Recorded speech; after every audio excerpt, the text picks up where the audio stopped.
Some men don't die from bullets.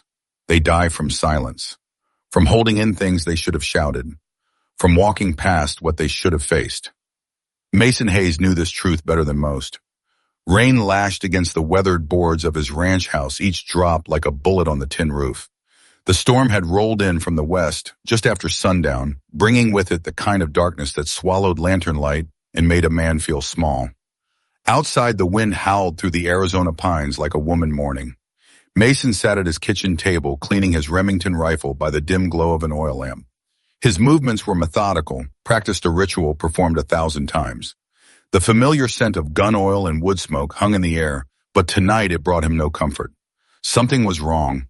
He'd felt it since morning, a coldness in his bones that had nothing to do with the coming storm. 50 years of hard living had taught him to trust that feeling. The first shot shattered his kitchen window. Mason was on the floor before the glass hit the table, rifle in hand, body moving on instinct forged in years of manhunts and gunfights. The second shot splintered wood where his head had been moments before. "Come out, old man," a voice called from the darkness. "We ain't here for much, just what's owed." Mason crawled to the window, keeping below the sill. Through the curtain of rain, he could make out the shapes of two men by his corral. One held a lantern, its glow reflecting off slickers and gun barrels. "Nothing owed here," Mason called back. "Just a man trying to live quiet." Laughter cut through the storm. "That what you think boss says different." Mason didn't respond. Instead, he moved to the back door, easing it open without a sound. The rain hit him immediately, soaking through his shirt, plastering his gray hair to his skull. He circled wide around the house, keeping to the shadows, mud sucking at his boots. The first man never saw him coming. Mason brought the rifle butt down hard against the back of his skull, dropping him face first into the mud. The second man turned, pistol rising, but too slow. Mason's shot echoed across the valley, momentarily drowning out the thunder. The man stumbled backward, clutching his chest before collapsing beside the corral fence. In the sudden silence that followed, Mason approached cautiously, rifle trained on the fallen figures. The first man was unconscious but breathing. The second wouldn't draw breath again in this world. Mason knelt beside the dead man, turning him over. Nothing remarkable, just another hard-faced drifter with a week's growth of beard and calloused hands. But as Mason checked for identification, he pushed up the man's sleeve and froze.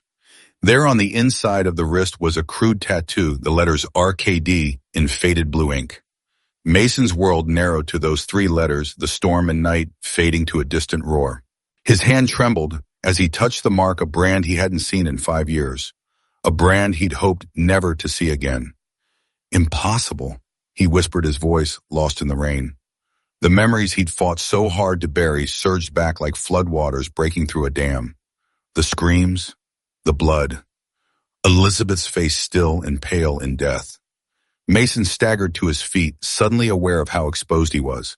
If these men were RKDs, there would be more. There were always more. He dragged the unconscious man into his barn and secured him with rope.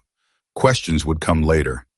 The dead man he left where he fell, a message for whoever might come looking. Back inside, Mason moved with purpose. From beneath a loose floorboard under his bed, he retrieved a wooden box, its surface worn smooth from years of handling.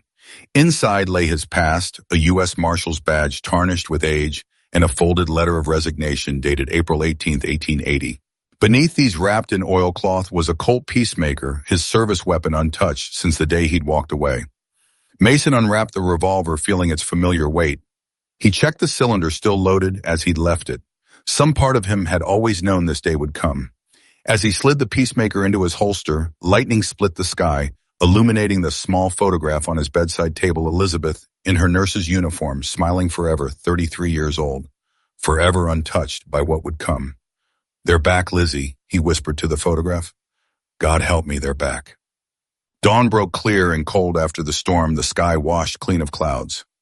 Mason rode his property line, alert for signs of intrusion. 5 years of ranching hadn't dulled his tracking skills. He spotted the hoof prints immediately cutting across his south pasture toward the creek. 4 riders moving fast. Not the 2 from last night, these tracks were fresher. Mason followed them to the creek's edge where they'd paused to water their horses. The ground told its story to his practiced eye. They'd stayed only long enough to drink, then continued east toward his property line. But something caught his attention, a disturbance in the mud near a stand of cottonwoods. Mason dismounted rifle ready and approached cautiously. At first he thought it was a fallen branch caught in the low-hanging limbs. But as he drew closer, he saw it was a burlap sack crudely tied, swinging gently in the morning breeze. Mason's heart quickened. Something about it felt wrong too, still too deliberate. He approached slowly, eyes scanning the tree line for any sign of ambush. The sack wasn't tied tight, more thrown and caught halfway. Mason could see dark stains near the bottom, still wet in the morning light. Then he heard it, a sound so faint he almost missed it. A breath, weak but human. Mason cut the sack down with his knife and laid it gently on the ground. When he opened it, his breath caught in his throat. Inside was a woman, perhaps 30, her face bruised and swollen. Her dress was torn, her skin dry and blistered from exposure. Her lips were cracked and bleeding, and one wrist was still bound with rusted wire that had cut deep into her flesh. She was alive, but barely.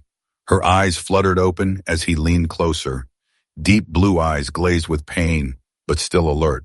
She looked at him for a long moment, recognition flickering across her face. "You're late, Hayes," she whispered, her voice a dry rasp. Too late. Then her eyes closed and she went limp in his arms. Mason froze, shock coursing through him. She knew his name. This woman, this stranger left for dead on his land, knew who he was.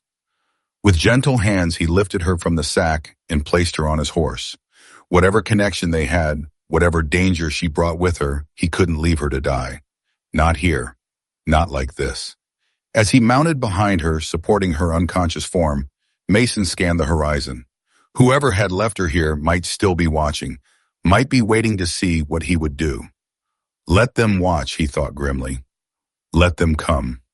He turned his horse toward home, the woman's head lolling against his chest, her breathing shallow, but steady. The morning sun cast their shadow long across the ground, a single silhouette against the vast Arizona landscape. Some men don't die from bullets, Mason knew. Some men are brought back to life by the very things that should destroy them. The woman lay unconscious on Mason's bed, her breathing labored but steady. He'd cleaned her wounds as best he could, the cuts on her wrist, the bruises that bloomed across her skin like dark flowers. He'd had practice tending wounds in his former life, though Elizabeth had been the one with true healing hands. "What am I supposed to do with you?" he asked the silent figure. 5 years of solitude had made him unaccustomed to company, especially the kind that arrived in a burlap sack with his name on her lips. The nearest doctor was in Tucson, a day's ride away. Even if he could leave her alone that long, bringing a doctor would mean questions. Questions he wasn't prepared to answer. As he dabbed a cool cloth across her forehead, his fingers brushed against something in the pocket of her torn dress. Carefully, he reached inside and pulled out a folded photograph, its edges worn and creased from handling. Mason unfolded it slowly, then felt the world shift beneath him. The photograph showed a group of medical staff outside a field hospital tent. Army uniforms and nurses in white. Elizabeth stood in the center, her face serious but kind, as always. And beside her, younger by decades and with both arms intact, stood Mason himself. This was impossible. The photograph had been taken during the war nearly 20 years ago. How could this woman have it? "I see you found my insurance." The voice, weak but determined, startled him. The woman's eyes were open, watching him with a clarity that belied her condition. "Who are you?" Mason asked, his voice harder than he intended. She tried to sit up, wincing with the effort. Mason moved to help her, but she waved him off, pride evident in the set of her jaw. "Eleanor Reed," she said, settling back against the pillows. "Sister of Margaret Reed. You might remember her, one of the women you failed to save 5 years ago." The words hit Mason like a physical blow. Margaret Reed, he remembered the name from the case files. One of 7 women abducted by RKD's gang. One of 7 they'd failed to rescue. One of 7 whose fate remained unknown after the botched raid that had cost Elizabeth her life. "How did you find you?" Eleanor finished for him. "It wasn't easy. You disappeared quite thoroughly, Marshal Hayes. Or should I just call you Mason now?" Mason stood, putting distance between them. His mind raced. If she had found him, others could too. "Why are you here? What do you want from me?" Eleanor's laugh was bitter, ending in a cough that shook her slender frame.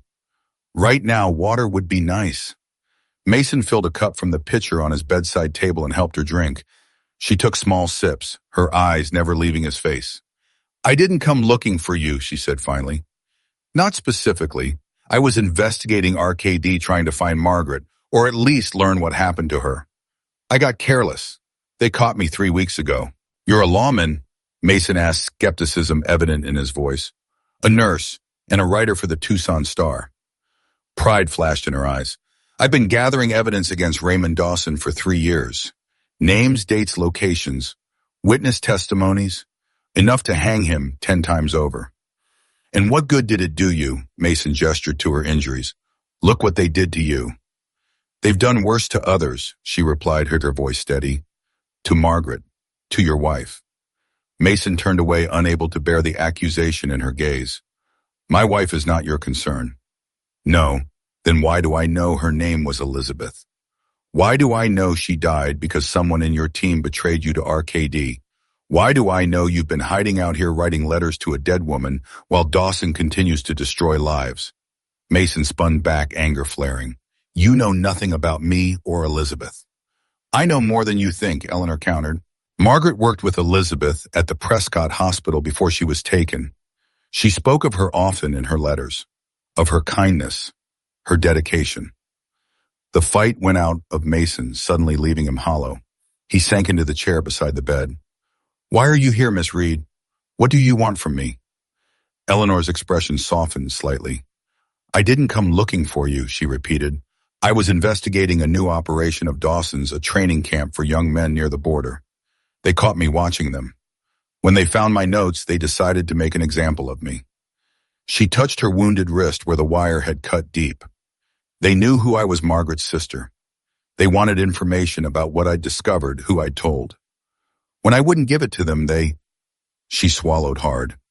They decided I wasn't worth keeping. They were taking me to the border to dispose of me when I managed to slip my gag and start screaming. There was a traveler on the road. They panicked and left me in that sack instead. And you ended up on my land by coincidence.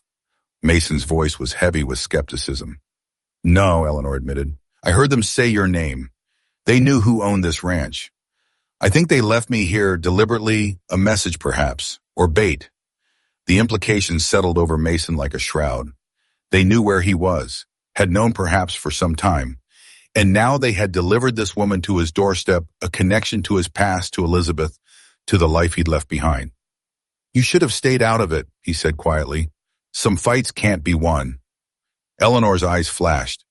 Is that what you tell yourself to sleep at night, Marshall? That it was unwinnable, that running away was your only choice? I buried my wife because of that fight, Mason snapped.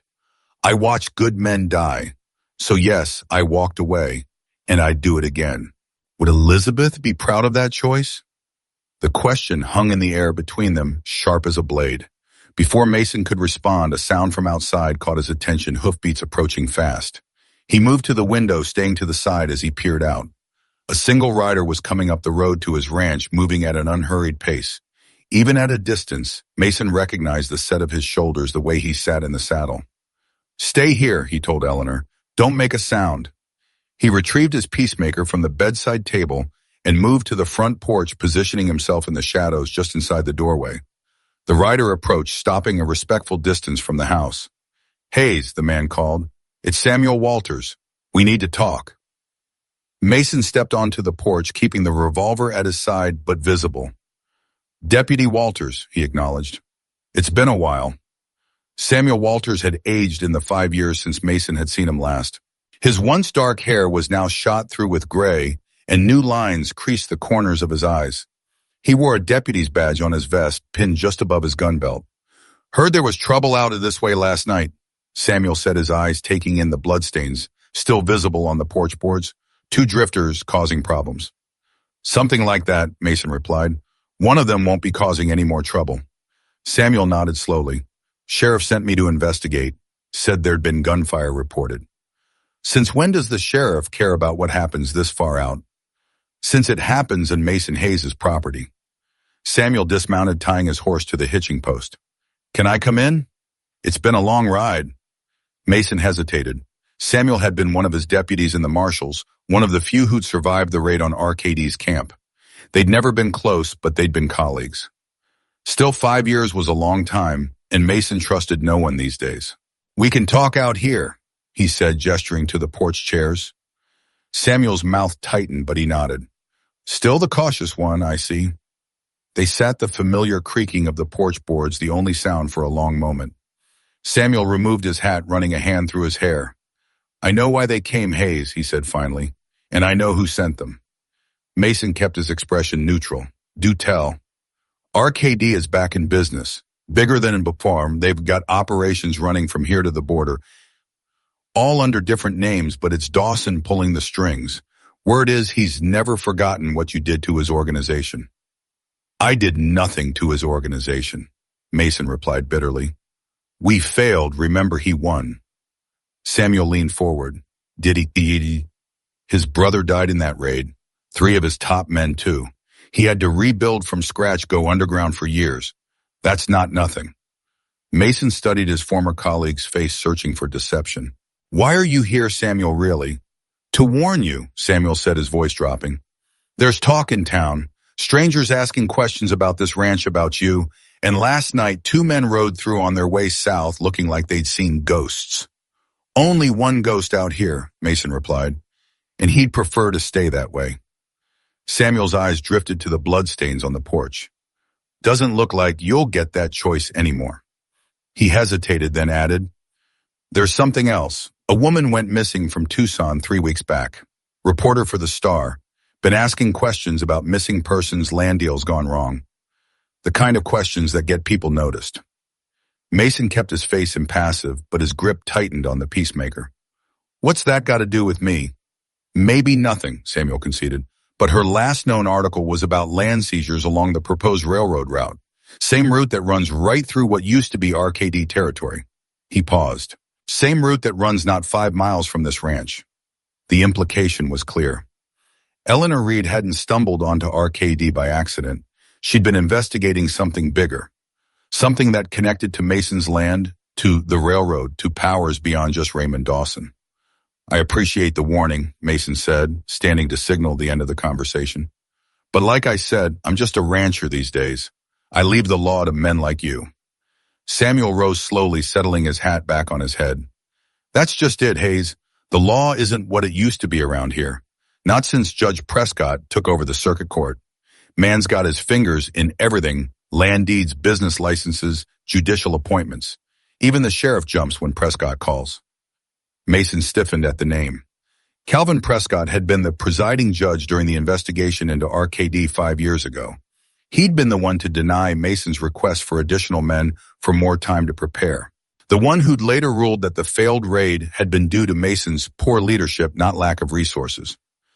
"Judge Prescott is still around then," Mason said, keeping his voice neutral. "More powerful than ever," Samuel confirmed. "Word is he's looking to run for territorial governor next year." He fixed Mason with a pointed look. "You understand what I'm saying? If RKD is operating again, and if Prescott is still in power."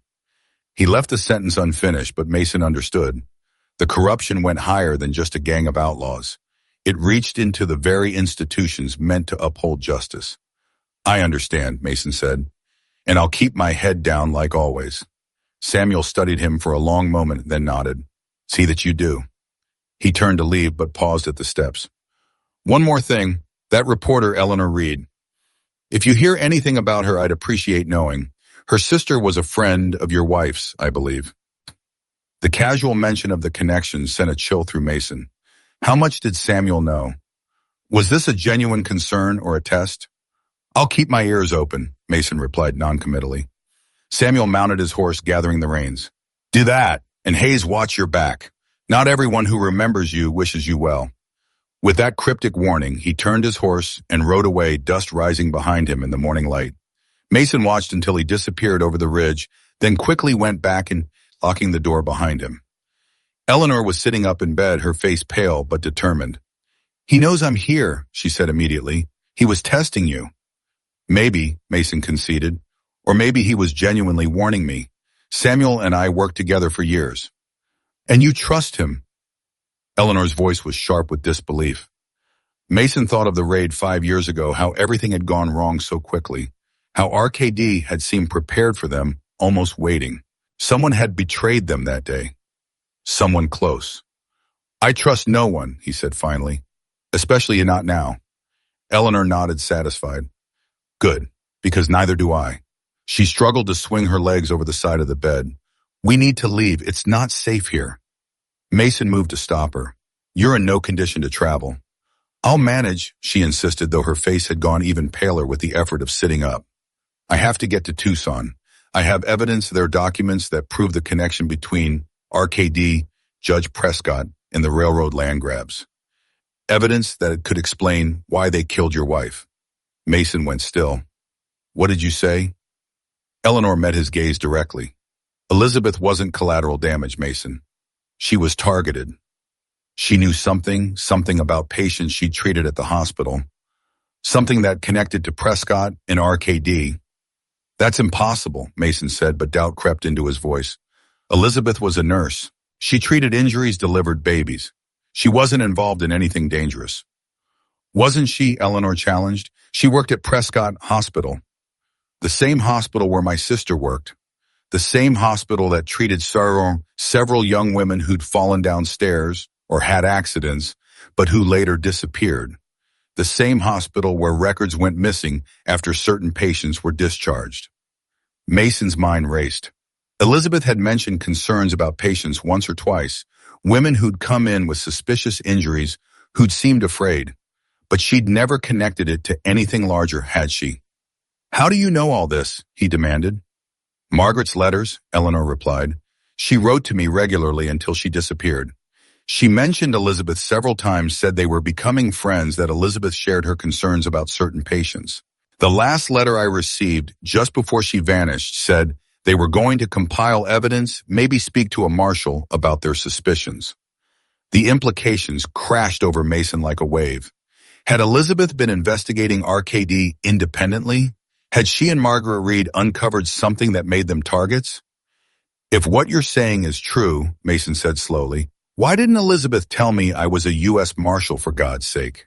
Her husband. Eleanor's expression softened slightly. Perhaps she was protecting you. Or perhaps she wasn't sure yet, just had suspicions. The last letter from Margaret said they were still gathering evidence. Mason turned away, moving to the window. Outside, the Arizona landscape stretched golden in the afternoon light, peaceful and indifferent to the turmoil within him. For 5 years, he'd believed Elizabeth's death was his fault, the consequence of his failure as a leader, his inability to protect his team during the raid. The weight of that guilt had crushed him, driven him to resignation, to isolation, to this lonely ranch where he could harm no one else. But if Eleanor was right, if Elizabeth had been specifically targeted because of what she knew, then her death wasn't just a tragedy. It was murder, deliberate, planned, and someone would have to answer for it. These documents you mentioned, he said, turning back to Eleanor, what exactly do they prove? That Judge Prescott has been orchestrating land seizures along the proposed railroad route 4 years, Eleanor replied. That he uses legal mechanisms, foreclosures, eminent domain claims, questionable mineral rights to force people off their land. And when legal means fail, he sends RKD, Mason finished grimly. Exactly. The gang creates problems, cattle disappear, wells get poisoned, barns burn down. Eventually people sell for pennies on the dollar just to escape. And who buys the land shell companies, all leading back to the Arizona Central Railroad Development Corporation, of which Prescott is a major shareholder. It was an old story in the West, powerful men using violence and corruption to acquire land resources, wealth.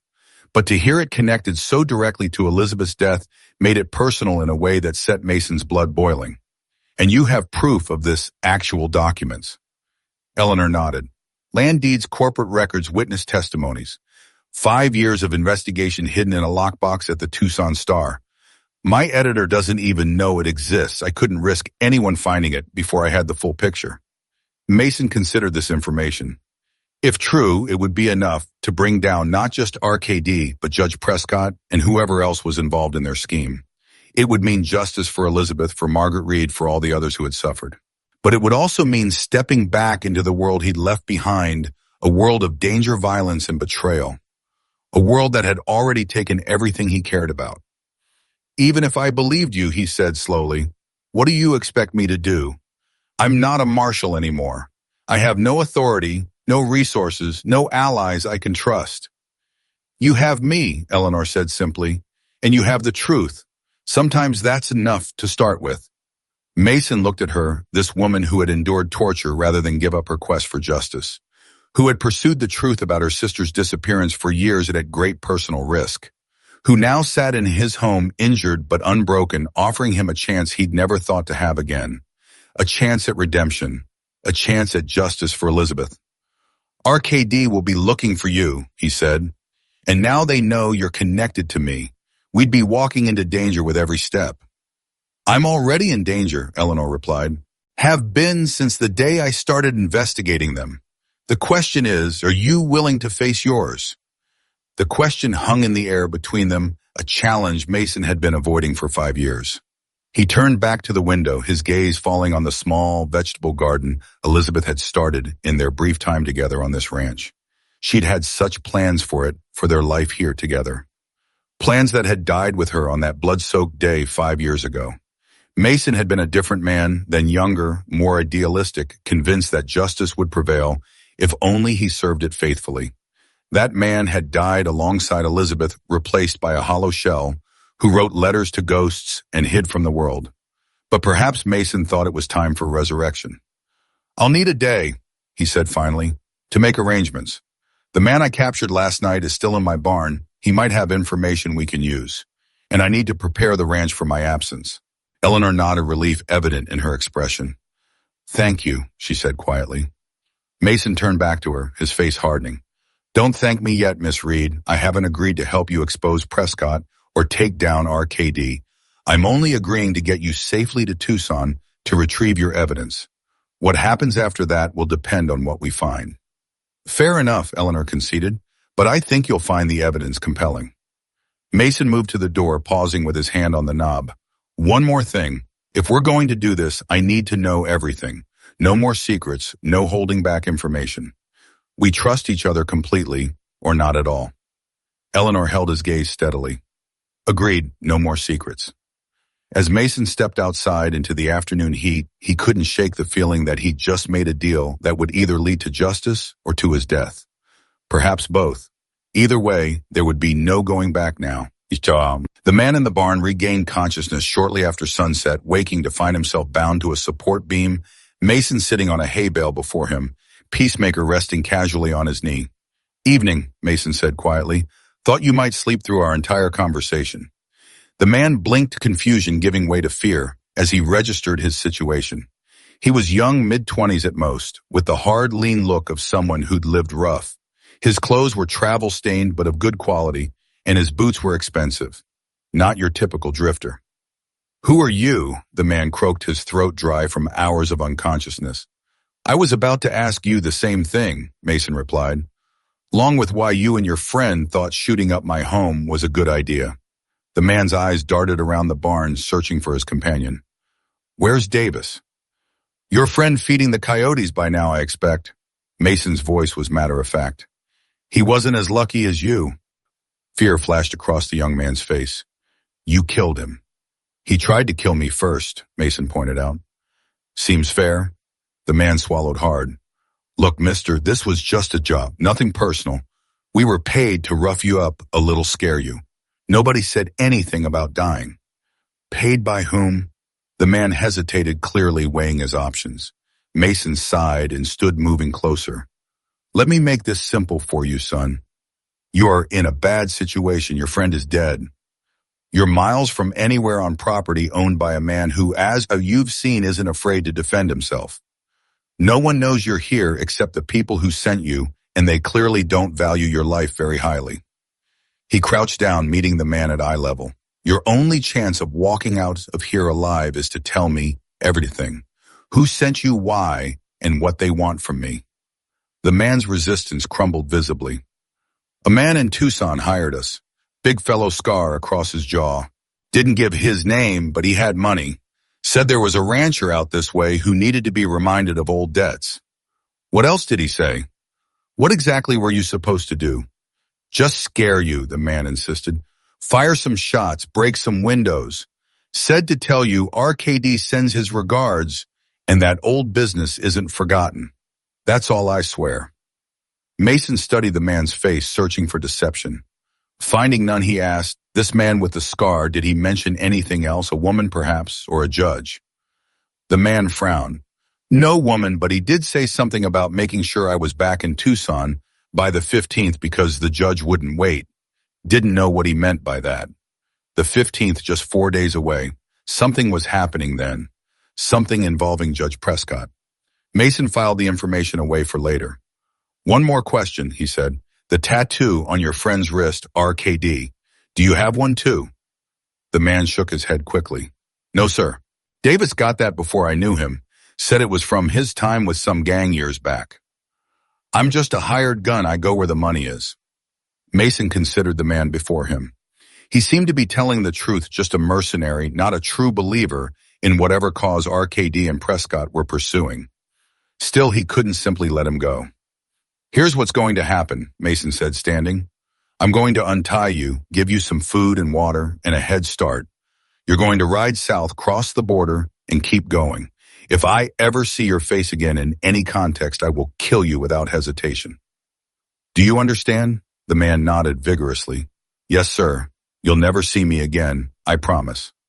Mason cut his bonds, keeping the peacemaker trained on him as he slowly got to his feet, rubbing circulation back into his wrists. "One last thing," Mason added as he handed the man a canteen. "If anyone asks you, tell them Mason Hayes died in that shootout. Tell them you buried him yourself. Can you do that?" The man nodded again, gulping water from the canteen. "Yes, sir. As far as I'm concerned, you're already dead." "Good," Mason said. "Now get out of my sight."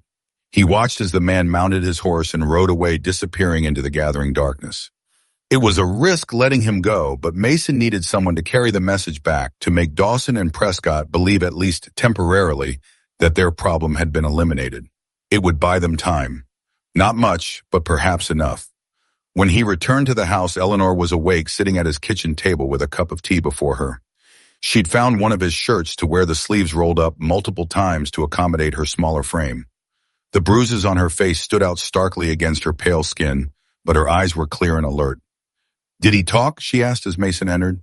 "Enough," Mason replied, pouring himself a cup of coffee from the pot on the stove. He confirmed RKD is active again, working on something with Judge Prescott. Something happening on the 15th. Eleanor frowned. The 15th, that's when the Territorial Land Commission meets in Tucson.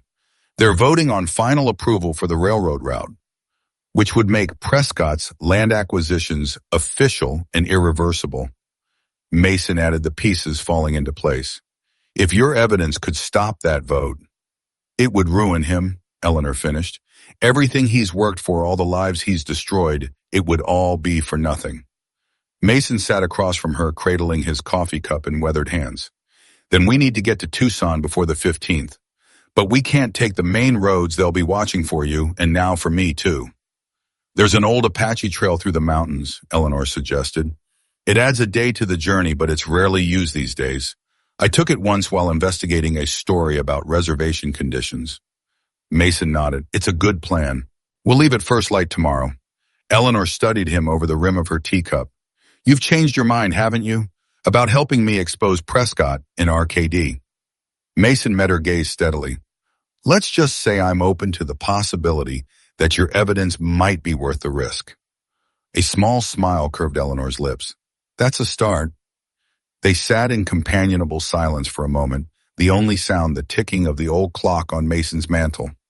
Outside, coyotes called to each other across the valley, their cries echoing in the vast Arizona night. "Can I ask you something?" Eleanor said finally, her voice softer than before. Mason nodded, wary but willing. "The letters, the ones you write to Elizabeth, do they help? Do you feel her presence when you write them?" The question caught Mason off guard. He'd expected interrogation about the case, about his past as a marshal, about the failed raid. Not this personal inquiry that cut straight to his heart. Sometimes, he admitted, surprising himself with his honesty, sometimes it feels like she's reading over my shoulder, listening to my thoughts. Other times it's just words on paper disappearing into nothing. He paused, then added, "But I keep writing anyway." "Because it's all you have left of her," Eleanor said softly. It wasn't a question. "Yes." Mason took a long sip of his coffee, using the moment to gather his composure. What about you? How long have you been searching for your sister? Since the day she disappeared, Eleanor replied. At first I thought the marshals would find her, that justice would prevail. Her voice held no accusation, just a sad acknowledgement of reality. When that didn't happen, I started investigating myself. Used my position at the newspaper to ask questions, follow leads. It became everything. At the expense of your own life, Mason observed. Eleanor shrugged. Margaret was all the family I had left. Our parents died when we were young. She raised me, sacrificed everything to put me through nursing school. I couldn't just abandon her. The parallel to his own situation with Elizabeth wasn't lost on Mason. He too had abandoned his life, his career, his purpose, but not in pursuit of justice. In flight from it. We should get some rest, he said, standing abruptly. Tomorrow will be a long day. Eleanor nodded but made no move to rise. One more question, if I may. Mason paused, waiting. If we find proof, definitive proof, that Judge Prescott and RKD were responsible for Elizabeth's death, what will you do? Seek justice through the law, or take it into your own hands? It was a question Mason had asked himself many times over the years, in the dark hours when sleep eluded him and memories crowded close. I don't know, he answered honestly. 5 years ago, I would have said justice must come through the law, or it isn't justice at all. Now, he shook his head. Now I'm not so sure. Eleanor held his gaze steadily. For what it's worth, I believe the law is still the right path. Not because men like Prescott deserve its protections, but because we deserve to be better than them. The words echoed something Elizabeth might have said, and for a moment Mason could almost hear his wife's voice overlapping with Eleanor's. Get some sleep, Miss Reed, he said finally. We leave at dawn. As he walked to his bedroom, Mason paused in the hallway, looking back at Eleanor sitting at his kitchen table. In the dim lamplight, with her head bowed and shoulders slumped with exhaustion, she reminded him of Elizabeth on that last morning, determined, resolute, carrying a burden too heavy for one person alone. He'd failed Elizabeth. He wouldn't fail again. Entering his bedroom, Mason knelt beside the bed and pulled out the wooden box containing his marshal's badge. Beneath it lay a leather-bound journal, Elizabeth's diary, one of the few possessions he'd recovered after her death. He'd never been able to bring himself to read it, to invade her private thoughts. But now, with Eleanor's revelations about Elizabeth's possible investigation, the diary took on new significance. Mason opened it with trembling hands, turning past the early entries about their life together, their hopes for the future, their plans for the ranch. He stopped when he reached an entry dated just 2 weeks before her death, April 2nd, 1880. Another young woman brought in today with suspicious injuries. 3rd this month. Like the others, her story doesn't match her wounds. M agrees something is very wrong. We've started keeping our own records separate from the official files. Judge P visited the ward today, speaking with Dr. Collins at length. Something about his manner disturbs me, the way he looked at the girl as if assessing property rather than a patient. I should tell Mason, but he's so consumed with his work these days. Perhaps when this RKD business is settled, we can look into it together. Mason read the entry twice as heart-pounding. Elizabeth had known. She'd been investigating, just as Eleanor claimed. And she'd noticed Judge Prescott's involvement, his strange interest in the injured women. He turned the page, but the next entry was mundane notes about garden plants, a recipe she wanted to try. Nothing more about the suspicious patients or Judge Prescott. Mason closed the diary, his mind racing. Elizabeth had been keeping records separate from the hospital's official files. Where would she have hidden them? And if she had uncovered a connection between Judge Prescott and RKD, could that have been the real reason for the raid going so disastrously wrong? For 5 years, Mason had believed the raid failed due to bad intelligence, poor planning, or simple bad luck. He'd shouldered the blame, carrying it like a stone in his chest. But now a new possibility emerged, one that cast the entire tragedy in a different light. What if the raid had been designed to fail from the start? What if someone within his own team had ensured it would go wrong? And if so, who had betrayed them? Who had betrayed Elizabeth? Mason returned the diary to its hiding place, his decision made. He would accompany Eleanor to Tucson, help her retrieve her evidence. And then together they would uncover the truth about what had happened 5 years ago, the truth about Elizabeth's death, whatever the cost. As dawn broke over the Arizona desert, Mason Hayes and Eleanor Reed rode out from the ranch, leaving behind the solitary life he had built and heading toward a confrontation 5 years in the making. Justice, like vengeance, was a patient hunter, and its time had finally come. The old Apache Trail wound through the mountains like a serpent, narrow and treacherous. Sheer cliffs rose on one side, fell away on the other. A misstep could mean death, but the path offered what Mason and Eleanor needed most: invisibility. They'd been riding since dawn, speaking little, each lost in private thoughts. The morning sun cast long shadows across the rocky terrain, painting the landscape in shades of gold and amber. Despite the beauty, Mason remained vigilant, eyes constantly scanning their surroundings for signs of pursuit. Eleanor rode behind him, her posture stiff with pain but unyielding. She hadn't complained once, though Mason knew her injuries must be agonizing. There was a strength in her that reminded him of Elizabeth, a quiet determination that refused to bend even when breaking might be easier. "We'll rest up ahead," Mason said, breaking the silence. "There's a spring in that grove of cottonwoods." Eleanor nodded relief, briefly crossing her face before she masked it. "How much farther to Tucson?" "At this pace, 2 days, maybe 3. Mason glanced back at her.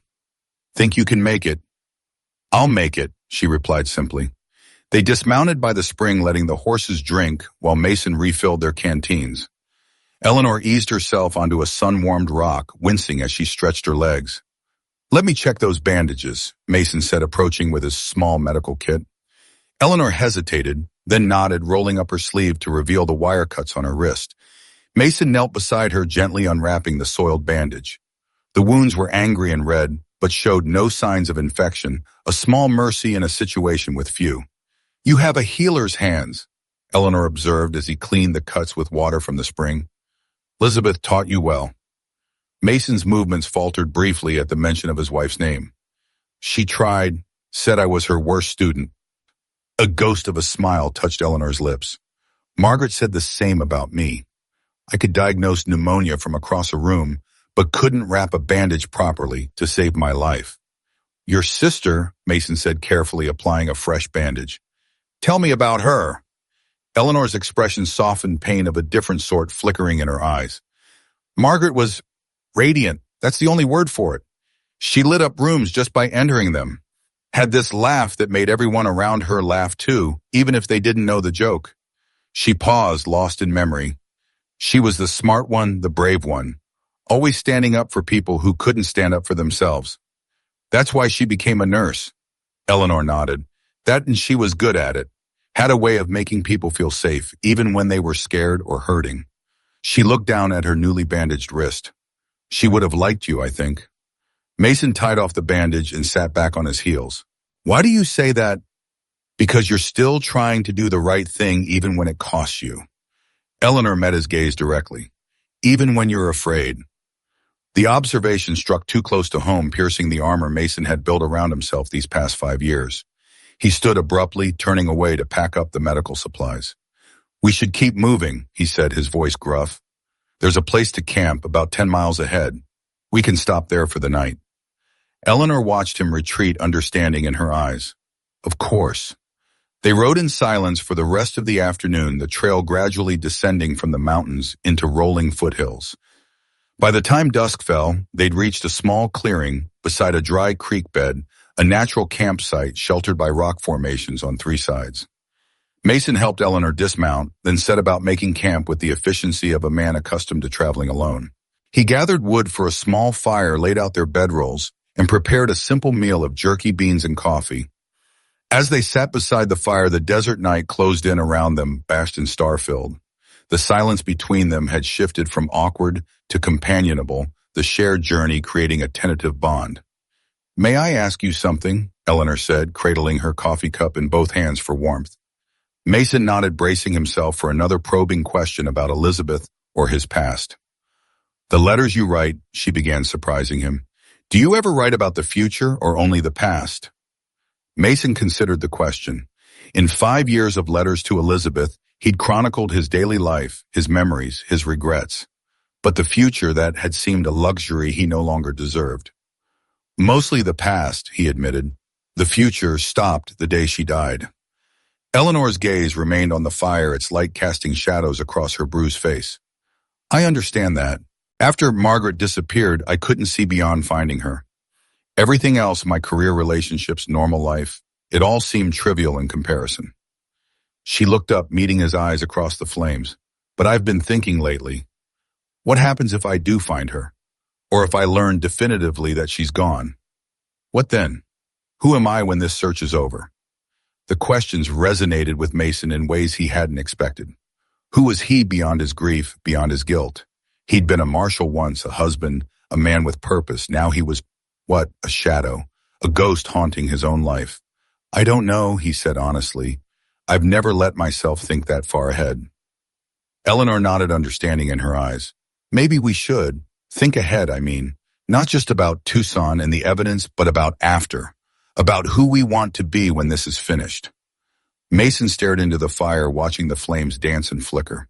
The idea of a future beyond vengeance, beyond justice for Elizabeth, it seemed almost blasphemous. And yet a small part of him recognized the wisdom in Eleanor's words. Get some sleep, he said, finally unable to engage with the possibility she offered. I'll take first watch. Eleanor studied him for a moment longer, then nodded, retreating to her bedroll. Soon her breathing deepened into the rhythm of sleep, leaving Mason alone with the night and his thoughts. He moved away from the fire, positioning himself on a rocky outcropping that offered a view of the trail behind them. The desert stretched vast and silent in the moonlight, seemingly empty of life. But Mason knew better. The desert was never truly empty. Creatures moved in the darkness, hunting, surviving. And perhaps somewhere out there, men followed their trail. As he kept watch, Mason's mind returned to Eleanor's question about the future. For 5 years, he'd existed rather than lived, each day a monotonous replica of the one before. The ranch had been not a home, but a hiding place, a self-imposed prison where he could atone for his failures. But now, thrust back into the world by Eleanor's arrival, he found himself remembering what it felt like to have purpose, to fight for something beyond mere survival. Was that a betrayal of Elizabeth's memory, or might it be in some way honoring it? Mason pulled out the small leather notebook he always carried, his letter book for Elizabeth. By the light of the moon, he began to write, his pencil scratching softly against the paper. Lizzie, I'm on the trail again, though not as a marshal this time, just a man seeking truth. Eleanor Reed found me, Margaret's sister. She believes your death wasn't random, that you were targeted because of something you knew. I found your diary, read your entry about the suspicious patients about Judge Prescott. Were you investigating him, Lizzie? Were you in danger because of it? I should have protected you better. Should have listened more closely when you spoke of your concerns. Eleanor asked me about the future, what comes after justice is served. I don't know how to answer her. For 5 years, there has been no future, only an endless present stretching into nothing. But now I find myself wondering, would you want this half-life for me?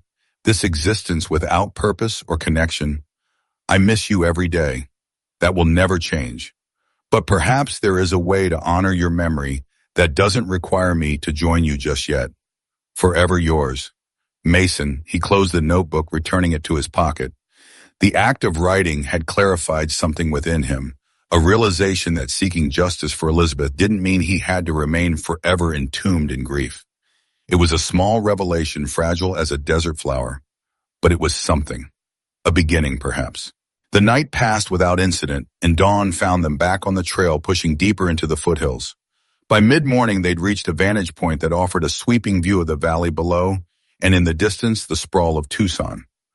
We're closer than I thought, Eleanor said, relief evident in her voice. If we push hard, we could reach the city by nightfall. Mason studied the landscape with a practiced eye. The closer they got to Tucson, the greater the danger. RKD would have men watching the usual approaches to the city looking for Eleanor. For him, too, if they'd discovered he still lived. We'll skirt around to the north, he decided. Come in through the Mexican Quarter after dark. Less chance of being spotted that way. Eleanor nodded, trusting his judgment. They continued their journey, the terrain gradually flattening as they descended into the valley. The heat intensified, the sun beating down mercilessly from a cloudless sky. By late afternoon, they'd reached the outskirts of Tucson. Mason led them through a maze of arroyos and dry creek beds, avoiding the main roads. As dusk fell, they approached the city from the north as planned, entering through a poor district where strangers were common and questions rare. They stabled their horses at a small livery run by an old Mexican man who asked no questions when Mason pressed extra coins into his palm. From there, they proceeded on foot, keeping to the shadows of narrow streets and alleyways. "Where are these documents of yours?" Mason asked in a low voice as they walked. "The newspaper office," Eleanor replied. "In a false bottom of my desk drawer. The night clerk knows me, he'll let us in." Mason nodded, though unease prickled at the back of his neck. Too many variables, too many potential witnesses. But they had no choice. The Tucson Star occupied a modest two-story building on a side street off the main plaza. Light glowed from a single window on the ground floor of the editor's office where the night clerk would be working. "Wait here," Eleanor said, moving toward the front entrance. Mason caught her arm. "We go together." She started to protest, then reconsidered. "Fine, but let me do the talking. Jim knows me, but he'll be suspicious of strangers." They approached the door, Eleanor slightly ahead. She knocked a distinctive pattern that suggested a regular signal between her and the clerk. After a moment, the door opened a crack, revealing a young man with ink-stained fingers and spectacles perched on his nose. His eyes widened at the sight of Eleanor's bruised face. "Miss Reed, my God, what happened to you? Everyone's been worried sick." "It's a long story, Jim," Eleanor said with a tired smile. "May we come in? I need to retrieve something from my desk." Jim's gaze shifted to Mason, wariness replacing concern. "Who's your friend?" "This is Mason," Eleanor replied. "He's helping me with a story. You can trust him." Jim hesitated, then stepped back, opening the door wider. "The editor's been beside himself, Miss Reed. Said if you didn't turn up by the end of the week, he'd have to notify your next of kin." "Well, as you can see, I'm very much alive," Eleanor said, stepping into the familiar office space. "Though I'd appreciate if you didn't mention my visit to anyone just yet. The story I'm working on, it's sensitive." Jim nodded eagerly. "Of course, Miss Reed, my lips are sealed." Mason followed them inside, positioning himself near the window where he could watch the street. The newspaper office was cluttered but organized, desks arranged in rows, typewriters covered for the night, the lingering smell of ink and paper permeating the air. Eleanor moved to a desk in the corner, her workspace evidently, and opened the bottom drawer. Mason watched as she felt underneath the drawer itself, her fingers finding a hidden catch. With a soft click, a false bottom sprung loose, revealing a manila envelope tucked inside. "Got it," she said, relief washing over her face as she withdrew the envelope. "What exactly is that?" Jim asked, curiosity overcoming his discretion. "Evidence," Eleanor replied simply, "the kind that could get people killed." Jim's eyes widened behind his spectacles. "The RKD story. You found something concrete." Mason tensed at the mention of RKD. How many people knew about Eleanor's investigation? "Something like that," Eleanor said, deliberately vague.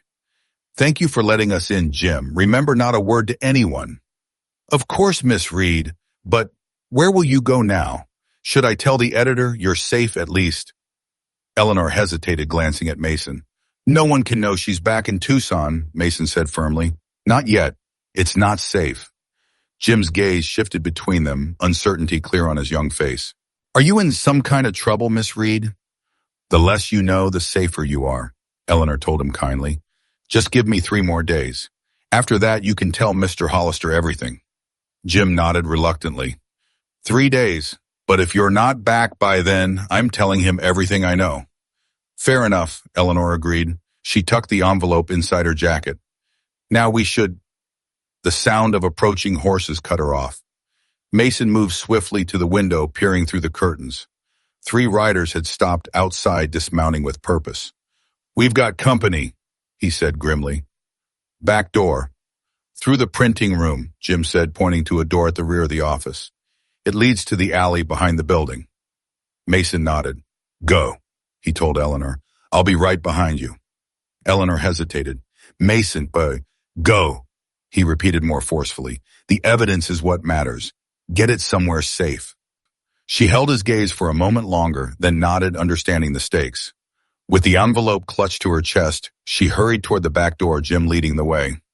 Mason stayed by the window, watching as the 3 men approached the front entrance. They wore ordinary clothes but moved with the coordinated precision of men accustomed to violence. One of them, a tall figure with a distinctive scar across his jaw, looked familiar, though Mason couldn't place him immediately. A sharp knock sounded on the front door. "Mr. Hollister," a deep voice called. Sorry to disturb you so late, but we need to speak with you about one of your reporters. Mason backed away from the window, moving silently toward the rear of the office. He paused at Eleanor's desk, noticing a framed photograph. She'd left behind a picture of two women in nurses' uniforms, arms around each other's shoulders.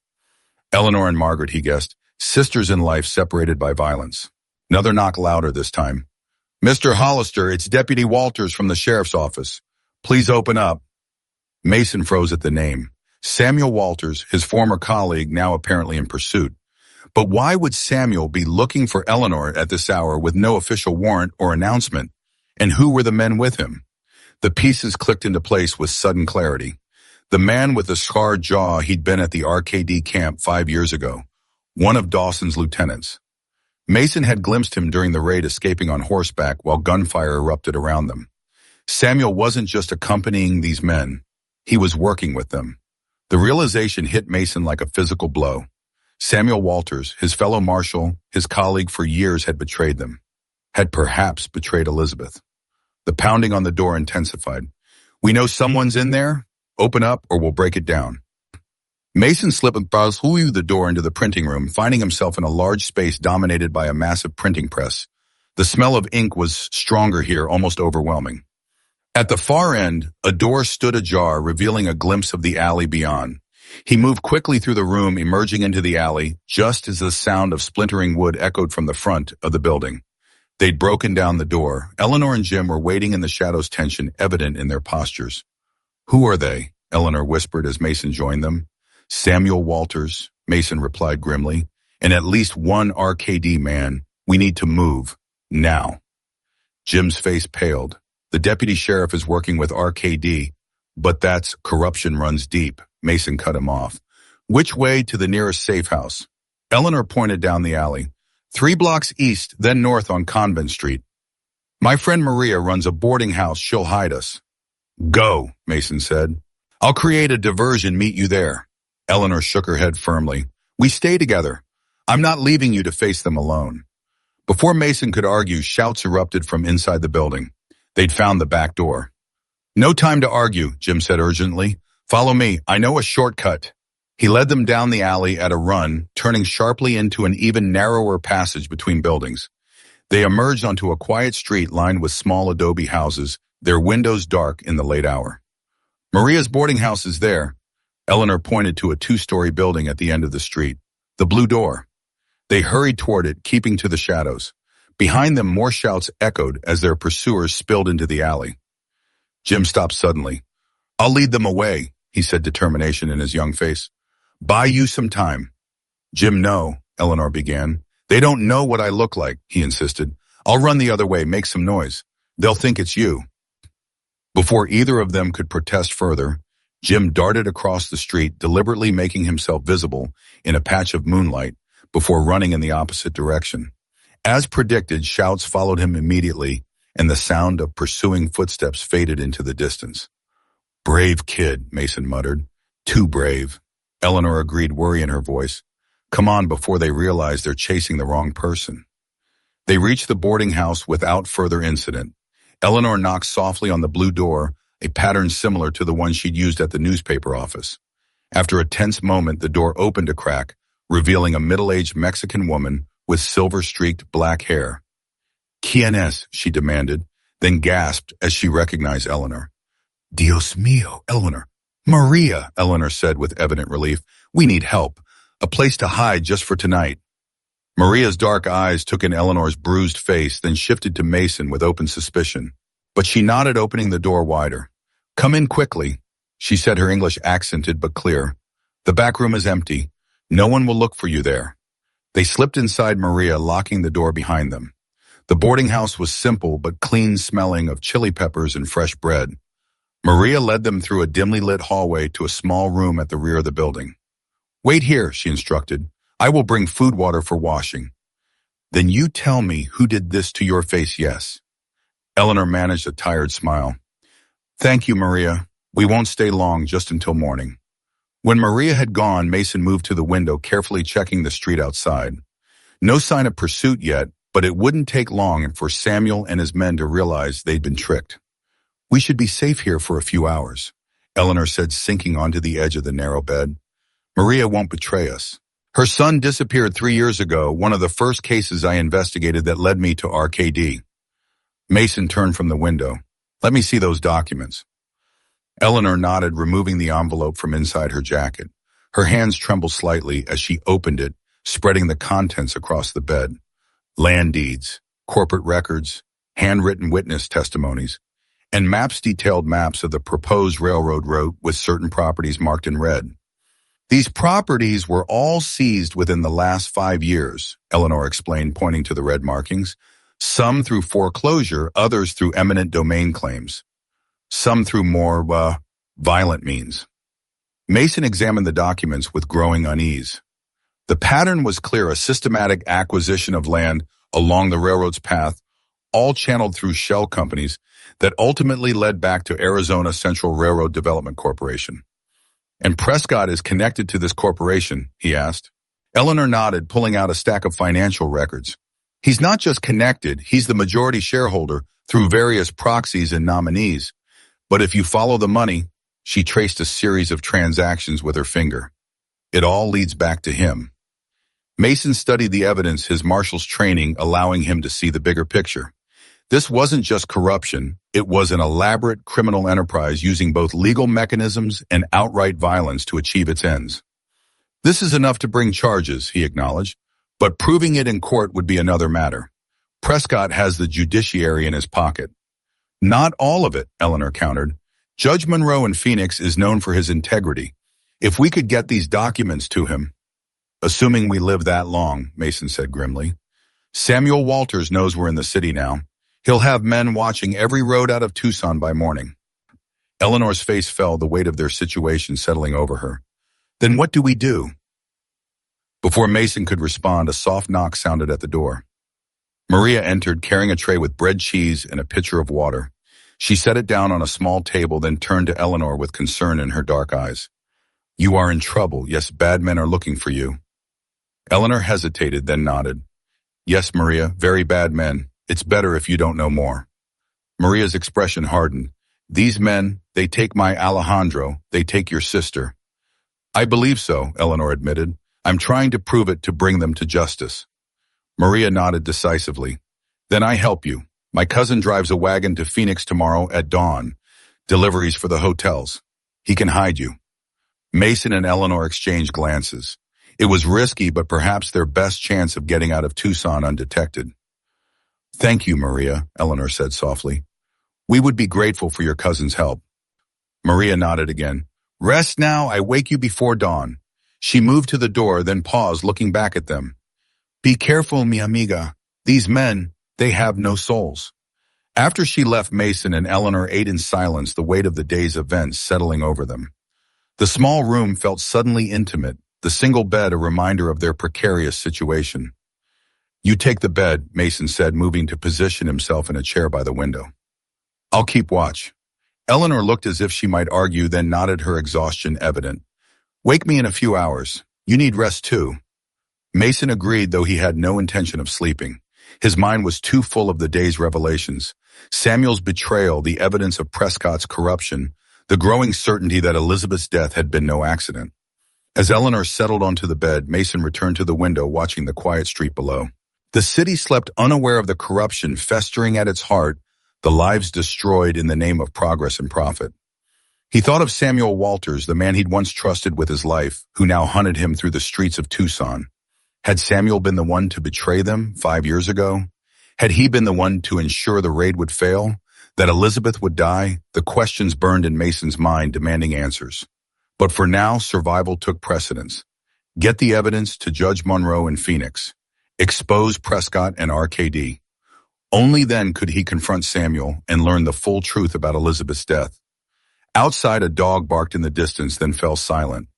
The night deepened, stars fading as clouds moved in from the west. Mason remained at his post, vigilant, his hand never far from the peacemaker at his side. Hours passed. Eleanor slept fitfully, occasionally murmuring words Mason couldn't distinguish. He found himself watching her in the dim light, the determination that remained evident, even in sleep, the strength that had carried her through her ordeal.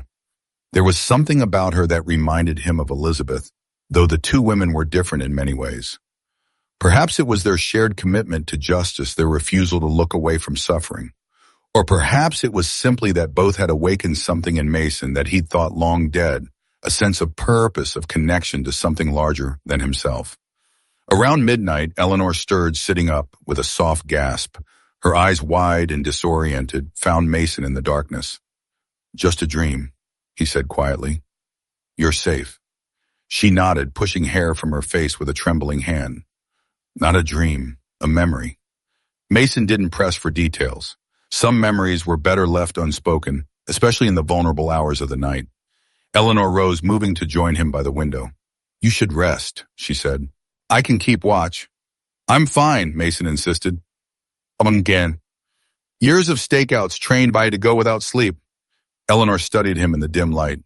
"You still blame yourself, don't you, for the failed raid, for Elizabeth?" The observation, so direct and unvarnished, caught Mason off guard. "It was my operation," he said finally. "My responsibility. And if you were betrayed, if someone ensured it would fail, then it was still my responsibility," Mason replied. "I chose the men. I trusted them." Eleanor was silent for a moment, considering his words. "That's a heavy burden to carry alone." "I've managed." "Have you?" Her gaze was penetrating, seeing too much. "Living alone on that ranch, writing letters to ghosts, is that managing or just surviving?" The question hit too close to home, echoing his own thoughts from earlier. Mason turned away, uncomfortable with her insight. "We should both try to rest," he said, changing the subject. "Dawn will be here soon enough." Eleanor recognized the deflection, but didn't push further. She returned to the bed, though she didn't lie down immediately. "Mason," she said softly, "whatever we find in Phoenix, whatever the truth turns out to be, I want you to know I'm grateful. For saving my life, for helping me get this far." The simple gratitude, offered without expectation, touched something in Mason that had been walled off for too long. He nodded, unable to form words around the sudden tightness in his throat. Eleanor seemed to understand. She lay down, pulling the thin blanket over herself. "Good night, Mason." "Good night, Miss Reed." As she drifted back to sleep, Mason returned to his vigil at the window. But his thoughts were no longer solely focused on the dangers outside. Instead, he found himself contemplating Eleanor's question about managing versus surviving. For 5 years, he'd existed in a kind of suspended animation, not living, merely persisting. The ranch had been less a home than a fortress, a place to hide from the world and from himself. But now, thrust back into that world by Eleanor's arrival, he found himself reluctantly awakening. Feeling things he'd thought long dead, anger, purpose, perhaps even hope. It was uncomfortable, like blood returning to a numbed limb, painful in its renewal. Was this what Elizabeth would have wanted for him? Not the vengeance he'd occasionally dreamed of, but this slow, painful return to life. He had no answer. But as dawn approached, bringing with it new dangers and the promise of answers long sought, Mason Hayes found himself considering, for the first time in 5 years, the possibility of a future beyond grief. True to her word, Maria woke them before dawn. Her cousin, a weathered man named Hector, waited with his wagon in the alley behind the boarding house. The vehicle was loaded with supplies for the Phoenix Hotel's linens, foodstuffs, locally made handicrafts, providing ample hiding places among the cargo. "My cousin knows nothing," Maria warned as she led them to the wagon. "Better this way. He thinks you are eloping, running from angry father." She smiled faintly at the fiction. "Very romantic, yes."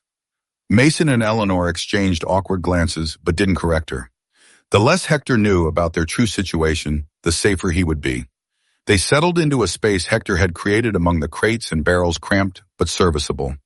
Blankets concealed them from casual observation, though any serious search would quickly reveal their presence.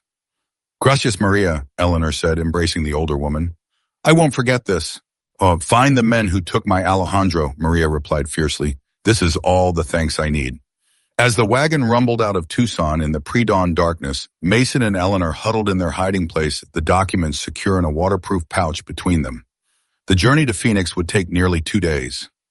2 days of hiding, of vulnerability, of hoping their pursuers would look elsewhere. The wagon joined the main road, heading northwest, one of several vehicles leaving the city as dawn broke. Mason, peering through a small gap in the canvas covering, watched for signs of pursuit. So far, the road behind them remained clear. "Do you think they'll check the wagons leaving town?" Eleanor whispered, her voice barely audible above the creak of wheels and clop of hooves. Eventually, Mason replied, but they'll focus on the stagecoaches and private riders first. A delivery wagon is less suspicious. They fell silent as the wagon slowed approaching what sounded like a checkpoint. Mason tensed, hand moving to his peacemaker. Morning, Hector, a voice called. Early start today. Si, Senor Walters. Hector replied, his tone carefully respectful. Many deliveries in Phoenix. Must leave early. Mason froze at the name. Samuel Walters checking vehicles personally. The hunt was serious indeed. Carrying anything unusual today? Samuel asked casually. Or anyone, just the usual, senor. Linens, food crafts for the hotels. Mind if I take a look? Of course not, senor. The wagon creaked as Samuel apparently climbed aboard. Footsteps moved across the wooden boards above them, pausing here and there to shift items. Mason and Eleanor remained perfectly still, barely breathing as the footsteps approached their hiding place. A crate near their heads was moved, then replaced. Another moment of tense silence followed. All seems in order, Samuel said finally. Safe travels, Hector. Gracias, deputy. The wagon lurched forward again, continuing on its journey. Mason and Eleanor remained frozen for several minutes until they were well away from the checkpoint. That was too close, Eleanor whispered finally. Mason nodded, though his mind was racing. Samuel had checked their hiding place, had moved a crate directly above them, yet hadn't revealed them. Why was it possible he truly hadn't seen them? Or was something else at play? The questions gnawed at him as the wagon continued its journey. The sun climbing higher in the sky, heat building beneath the canvas covering. By midday, the temperature had become almost unbearable in their confined space. Sweat soaked through their clothes and the air grew stale and difficult to breathe. Hector stopped occasionally to water his horses and take brief breaks, but he never spoke to his hidden passengers or acknowledged their presence. Whether from discretion or genuine ignorance, his silence was a blessing. As the day wore on, the road grew rougher, the wagon jolting over ruts and stones.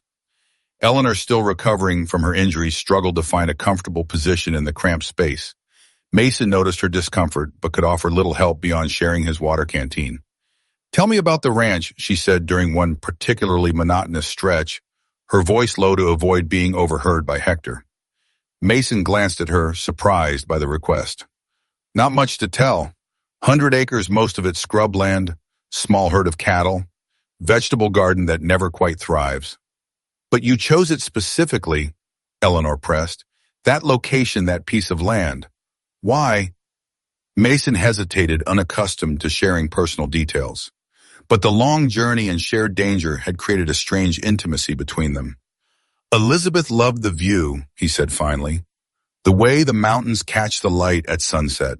We passed through the area once years ago, and she said if we ever settled down, she'd want a place just like that. He paused, remembering. After she died, it seemed like the only place I could go. Eleanor nodded, understanding in her eyes. It's beautiful country, harsh but beautiful.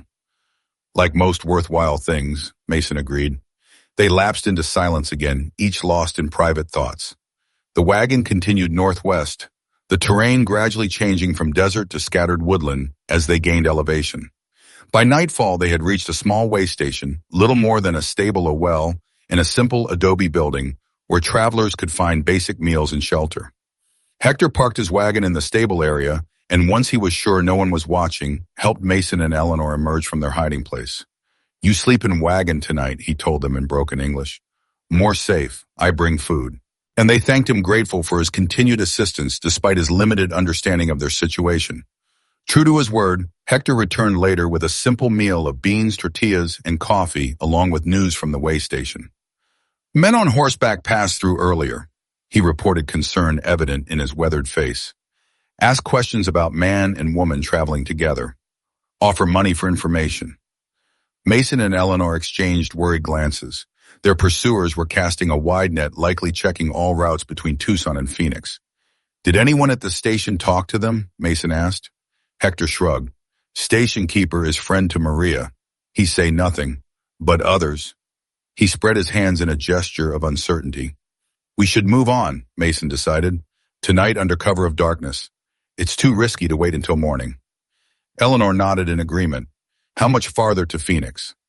Maybe 30 miles, Hector estimated. But road is bad. Very rough at night.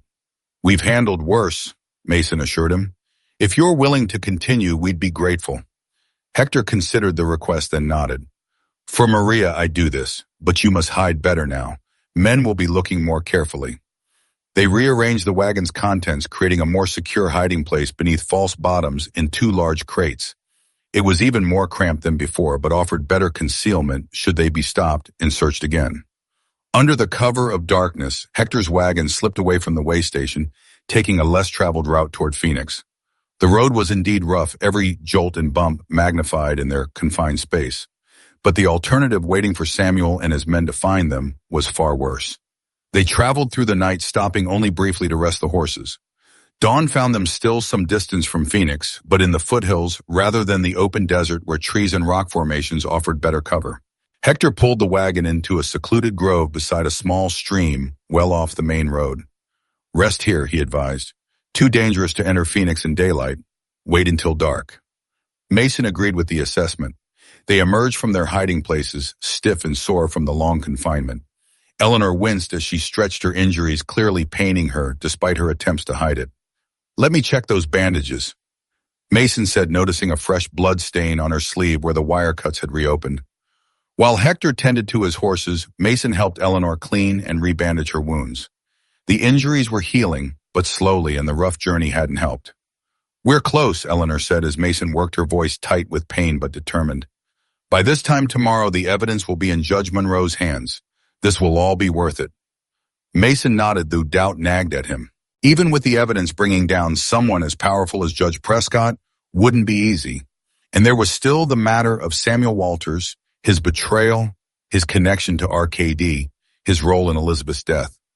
What happens after? He asked, echoing their conversation from the previous night. After the evidence is delivered, after Prescott is exposed. Eleanor studied him, surprise evident in her expression. You're actually thinking about the future now. Mason secured the fresh bandage, avoiding her gaze. Just being practical, we should have a plan. Of course, Eleanor replied, though her tone suggested she didn't believe him. Well, I'll return to Tucson eventually. Continue investigating disappearances, try to find Margaret and the others if they're still alive. Write the full story for the Star once it's safe to do so. And if they're not alive, Mason asked quietly. If Margaret is gone like Elizabeth, Eleanor's expression faltered, vulnerability showing through her determined exterior. Then I'll mourn her properly. Give her a funeral, a marker. Move forward somehow. She paused, then added, What about you? Will you go back to the ranch? Continue writing letters to Elizabeth? The question hung between them, weighted with implications neither was ready to fully address. I don't know, Mason admitted. For 5 years, that's been my whole world. But now, he trailed off, unable to articulate the changes taking place within him. The awakening of feelings he'd thought long dead. The possibility of a life beyond grief and guilt. Now you're remembering who you were before, Eleanor finished for him. The marshal? The man who fought for justice. Mason nodded slowly. Something like that. Their conversation was interrupted by Hector's return. The wagon driver looked troubled, his weathered face creased with concern. Riders on the road, he reported, looking in the bushes, checking all hiding places. They come this way soon. Mason was on his feet immediately, peacemaker in hand. How many? 3, maybe 4, Hector replied. All armed. Mason made a quick decision.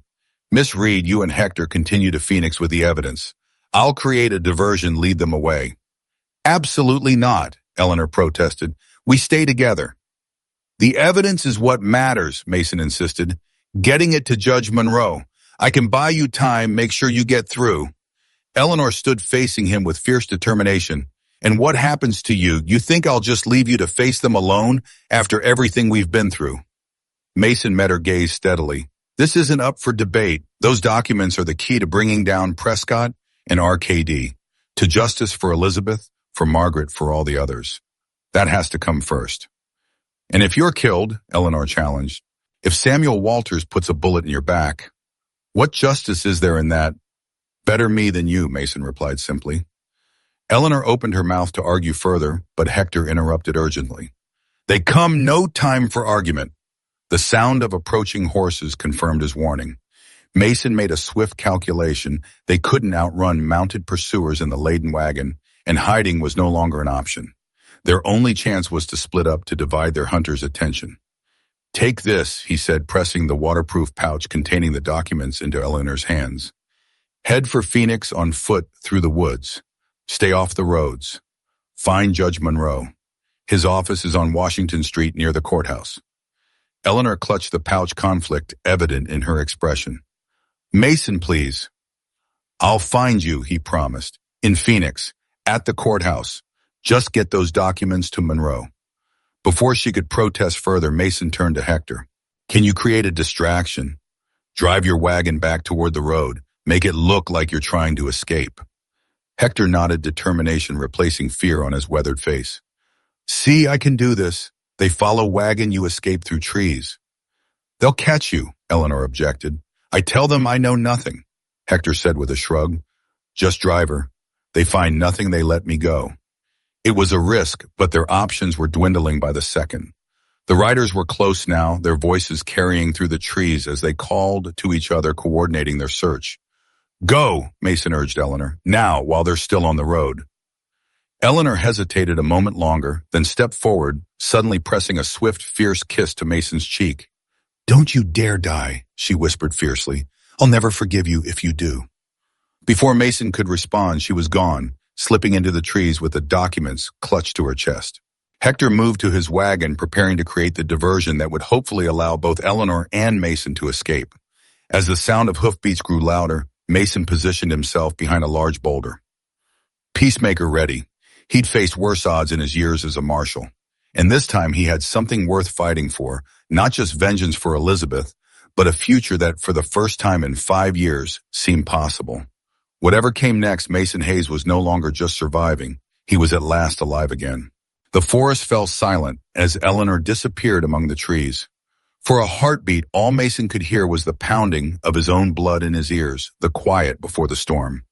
Then Hector's wagon lurched into motion, wheels crunching over fallen branches as he drove toward the main road. The diversion had begun. Mason pressed himself against the boulder, peacemaker ready. Raised voices echoed through the trees as the riders spotted the wagon. Hoofbeats thundered closer, then split, some continuing along the road in pursuit of Hector, others crashing through the underbrush toward Mason's position.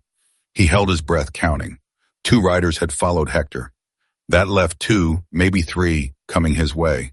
A horse snorted nearby, too close. "Tracks here," a voice called. "Someone went into the woods." "Spread out," another voice responded. "They can't have gone far." Mason recognized the second voice instantly. Samuel Walters, his former colleague, now hunter. Slowly, Mason edged around the boulder, staying low, using the forest's dappled shadows for cover. He needed to lead them away from Eleanor's path to buy her time to reach Phoenix with the evidence. A twig snapped beneath his boot. "There," Samuel's voice rang out, "by the big rock." A shot cracked through the forest, splintering bark inches from Mason's head. He ducked and ran, no longer concerned with stealth. Let them follow him. That was the plan. Mason crashed through the underbrush, deliberately leaving a clear trail. Behind him, horses pushed through the trees, gaining ground quickly. He veered west away from the route Eleanor would take to Phoenix, leading his pursuers while in a chase that would hopefully end with just him, not her. Another shot rang out, closer this time. Mason didn't look back. Couldn't afford to. The terrain sloped upward, becoming rockier, less forested. Soon he'd be exposed, an easy target on the open hillside.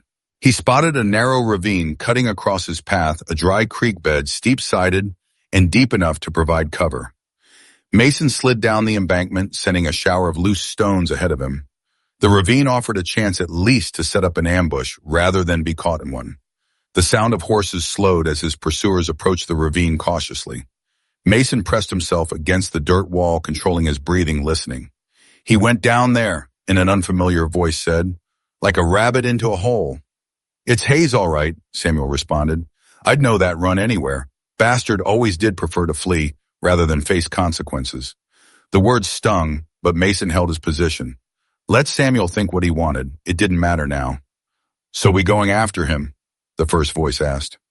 "You two go around," Samuel ordered. "Cut him off at the other end. I'll drive him toward you." Hoofbeats retreated, then returned. A moment later, Samuel's voice called from directly above. I know you can hear me, Hayes. It doesn't have to end with bullets. Come out, tell us where the Reed woman is and what she's carrying, and you can walk away. Mason remained silent, calculating distances, options. The woman's as good as dead anyway, Samuel continued. Dawson wants her personal after what she's done. But you could still have a life, that ranch of yours, those letters to Elizabeth. At the mention of his wife's name, something cold and hard crystallized in Mason's chest. You don't get to speak her name, he called back, breaking his silence. Not after what you did. A pause, then, and what exactly did I do? Hayes, survive, adapt, learn which way the wind was blowing. You betrayed us. Mason replied, anger sharpening his words. The raid. You tipped off RKD. You're the reason Elizabeth died. Samuel's laugh echoed through the ravine, hollow and bitter. Is that what you think, that I betrayed you? A rock skittered down the embankment as he apparently moved closer to the edge. You never could see the bigger picture, Hayes. Never understood how power really works in this territory. Enlighten me, Mason said, shifting his position slightly, trying to locate Samuel by sound alone. Prescott runs everything, Samuel replied. Has for years. The courts, the land office, even the marshal service to some extent. The smart ones figured that out and adapted. The principled ones, he let the sentence hang. Ended up dead, Mason finished, like Elizabeth. Elizabeth was a complication. Samuel acknowledged, his voice suddenly cold. She and that Reed woman's sister, they were asking too many questions, connecting too many dots. Prescott couldn't risk it. The confirmation hit Mason like a physical blow. Elizabeth had been targeted specifically, just as Eleanor had claimed. Not collateral damage in a failed raid, but a deliberate murder. So you arranged it all, Mason said, the pieces finally falling into place. The raid, the ambush. You made sure we'd fail, that Elizabeth would be there. I gave Prescott what he wanted, Samuel agreed. In return, I got to live, to prosper even. Deputy sheriff now, with promises of more to come once the railroad deal is finalized. And how many others died for your prosperity? Mason asked, anger burning hot in his veins. How many lives destroyed? That's business in the territories, Hayes, always has been. The strong take what they want. The weak lose what they have. It's the natural order of things. Mason had heard enough. Samuel's justifications, his casual dismissal of lives destroyed, it crystallized everything that had gone wrong 5 years ago. Everything that continued to poison the territory like a slow-spreading venom. There's nothing natural about murder, Mason replied, or betrayal. He raised the peacemaker and fired a single shot at the edge of the ravine where Samuel's voice had been coming from. A surprise shout, then the scrabble of boots on loose stone as Samuel apparently fell back. Mason didn't wait to see the result. He moved quickly along the ravine, keeping to the shadows. Samuel's men would be circling around to cut him off, but they'd be expecting him to continue westward away from Phoenix. Instead, he doubled back, climbing the eastern slope of the ravine and slipping into the forest once more. The sound of gunfire would draw the men who'd pursued Hector. Mason needed to move fast to circle around and intercept Eleanor before Samuel's reinforcements could organize a proper search.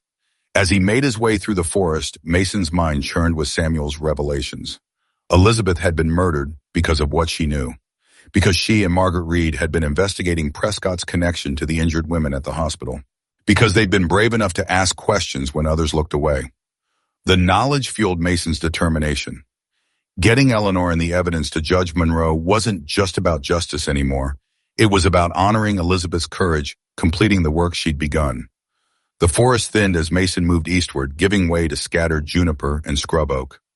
Ahead, the terrain sloped toward Phoenix, the city visible in the distance as a smudge against the horizon. Eleanor would be making for that, staying under cover as much as possible. Mason quickened his pace, alert for any sign of pursuit. The scattered gunfire behind him had ceased, which meant either Hector had escaped or been captured and Samuel's men were regrouping. Either way, they'd soon realize their quarry had doubled back. The sun climbed higher, heat building as morning gave way to midday.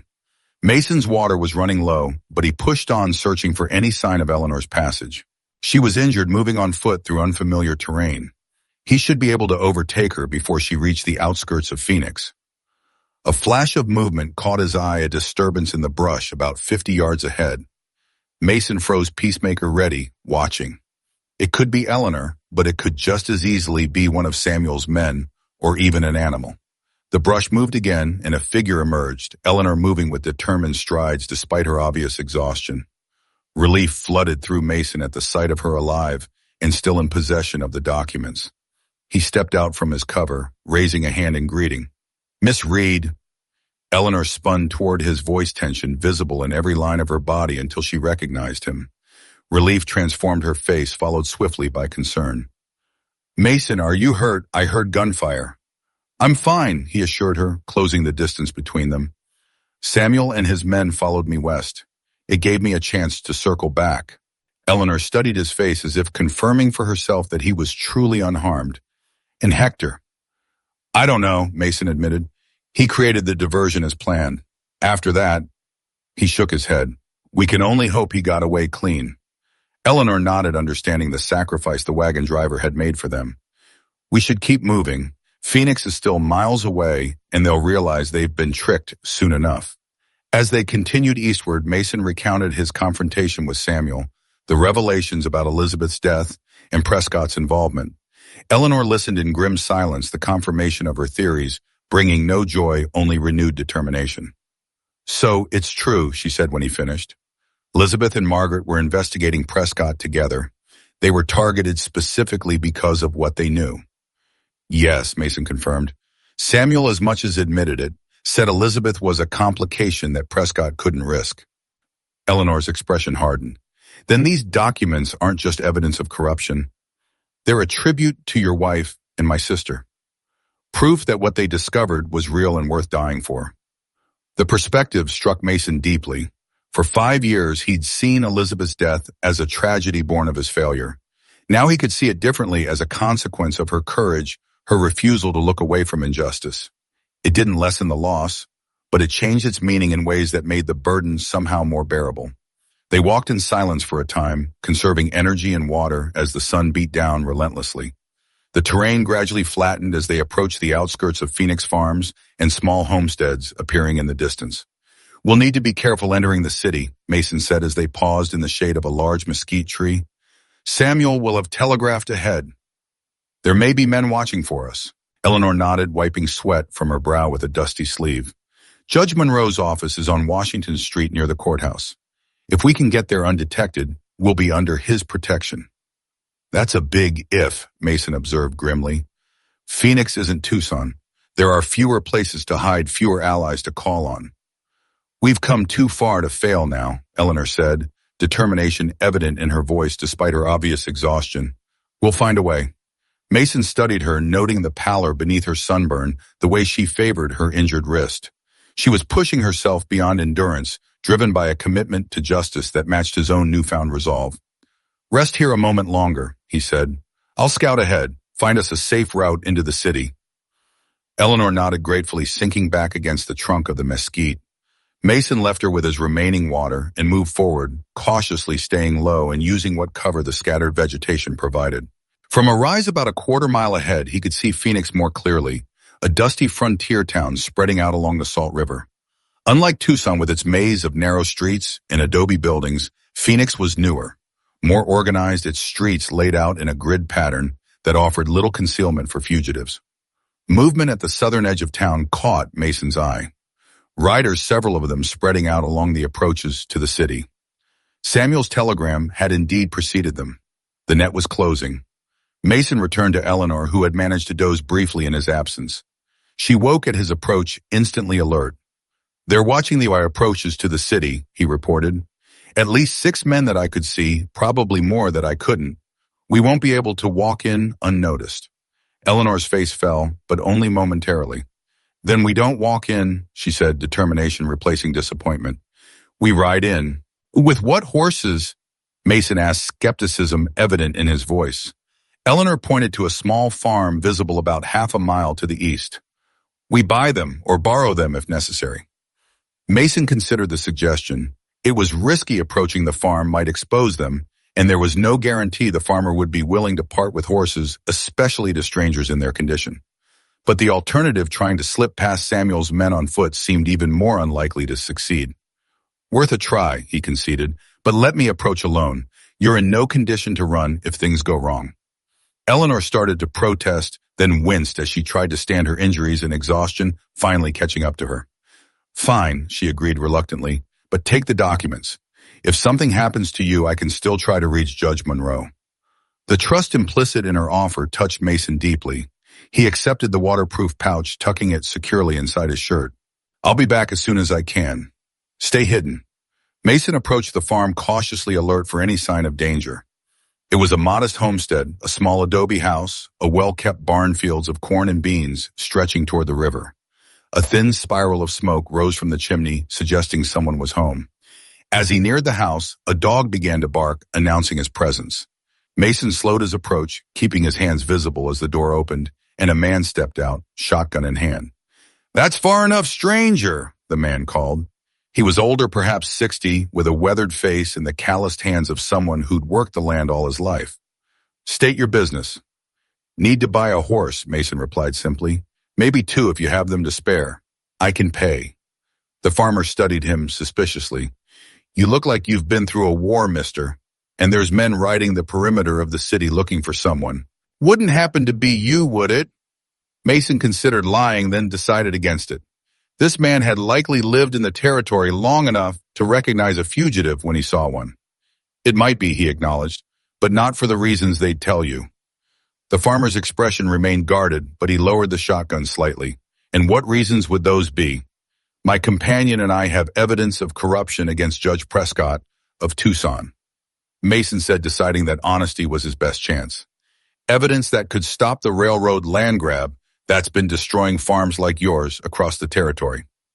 Something shifted in the farmer's eyes, a flash of recognition, perhaps even hope. "Prescott, you say?" "The same Prescott who's been foreclosing on farms all along the proposed railroad road, who's been using the law to steal land from folks who've worked it for generations." Mason nodded. "The same. We have documents proving his connection to the railroad company, to land seizures, even to violent intimidation of homesteaders who refused to sell." The farmer was silent for a long moment, seeming to weigh Mason's words against his appearance, his desperation. Finally, he lowered the shotgun completely. "My brother lost his farm near Tucson last year," he said, his voice rough with emotion. "Worked that land for 30 years, raised his children on it. Then suddenly the bank calls in a loan he never missed a payment on. Next thing he knows, he's out, and the railroad's surveyors are measuring his fields." He spat in the dust. "Broke his heart. He didn't last 6 months after that." Mason said nothing, allowing the man his grief, his anger. "Your companion," the farmer said finally. "Where is he?" "She," Mason corrected, "and she's injured, hiding in the mesquite grove to the west." The farmer nodded slowly. "Bring her here. You'll both need food and rest before you face whatever's waiting in Phoenix." He turned toward the barn. "I've got horses you can use. Not much to look at, but they'll get you where you need to go." Relief washed through Mason. "Thank you, Mr. Harding," the farmer supplied. "Thomas Harding. And don't thank me yet. Getting into Phoenix past those riders won't be easy even with horses." "We'll find a way," Mason assured him. "We've come too far to fail now." As Mason turned to retrieve, Eleanor Harding called after him. "One more thing, stranger. If you do manage to bring Prescott down, make sure my brother's name is remembered. William Harding, one of many who died for that bastard's greed." Mason met the farmer's gaze, understanding the weight of the request. "I promise," he said simply. When Mason returned with Eleanor, Harding welcomed them into his home without question, offering food, water, and a place to rest. His wife, a quiet woman with kind eyes, tended to Eleanor's injuries with a gentleness that brought tears to the younger woman's eyes. As the afternoon waned, they gathered around Harding's kitchen table, planning their approach to Phoenix. A hand-drawn map of the city lay between them, with the courthouse and Judge Monroe's office marked clearly. "The riders are concentrated here," Harding said, indicating the southern approaches. "But the northern route along the river is less heavily patrolled. If you cross here after dark, you might slip through unnoticed." Mason studied the map, considering. "It's risky. The river crossing will slow us down, give anyone watching more time to spot us." "True," Harding acknowledged, "but there's another option. The supply wagon." He pointed to another mark on the map. "Twice a week, a wagon delivers supplies to the courthouse and jail. food linens, that sort of thing. It leaves from Miller's General Store on the east side of town around sunset, makes its deliveries and returns. The driver is a friend, Josh Miller, the store owner's son. If I can get word to him, he might be willing to hide you among the supplies. Eleanor leaned forward, hope kindling in her eyes. That would take us directly to the courthouse, to Judge Monroe. It's still risky, Mason cautioned. If your friend is caught helping us, he could face serious consequences. Harding nodded grimly. Josh knows the risks. His family lost land to Prescott too, though they managed to keep the store. He'll help if I ask. The plan took shape as the afternoon light slanted golden through Harding's windows. The farmer would ride into Phoenix, supposedly on a supply run, and speak to Josh Miller.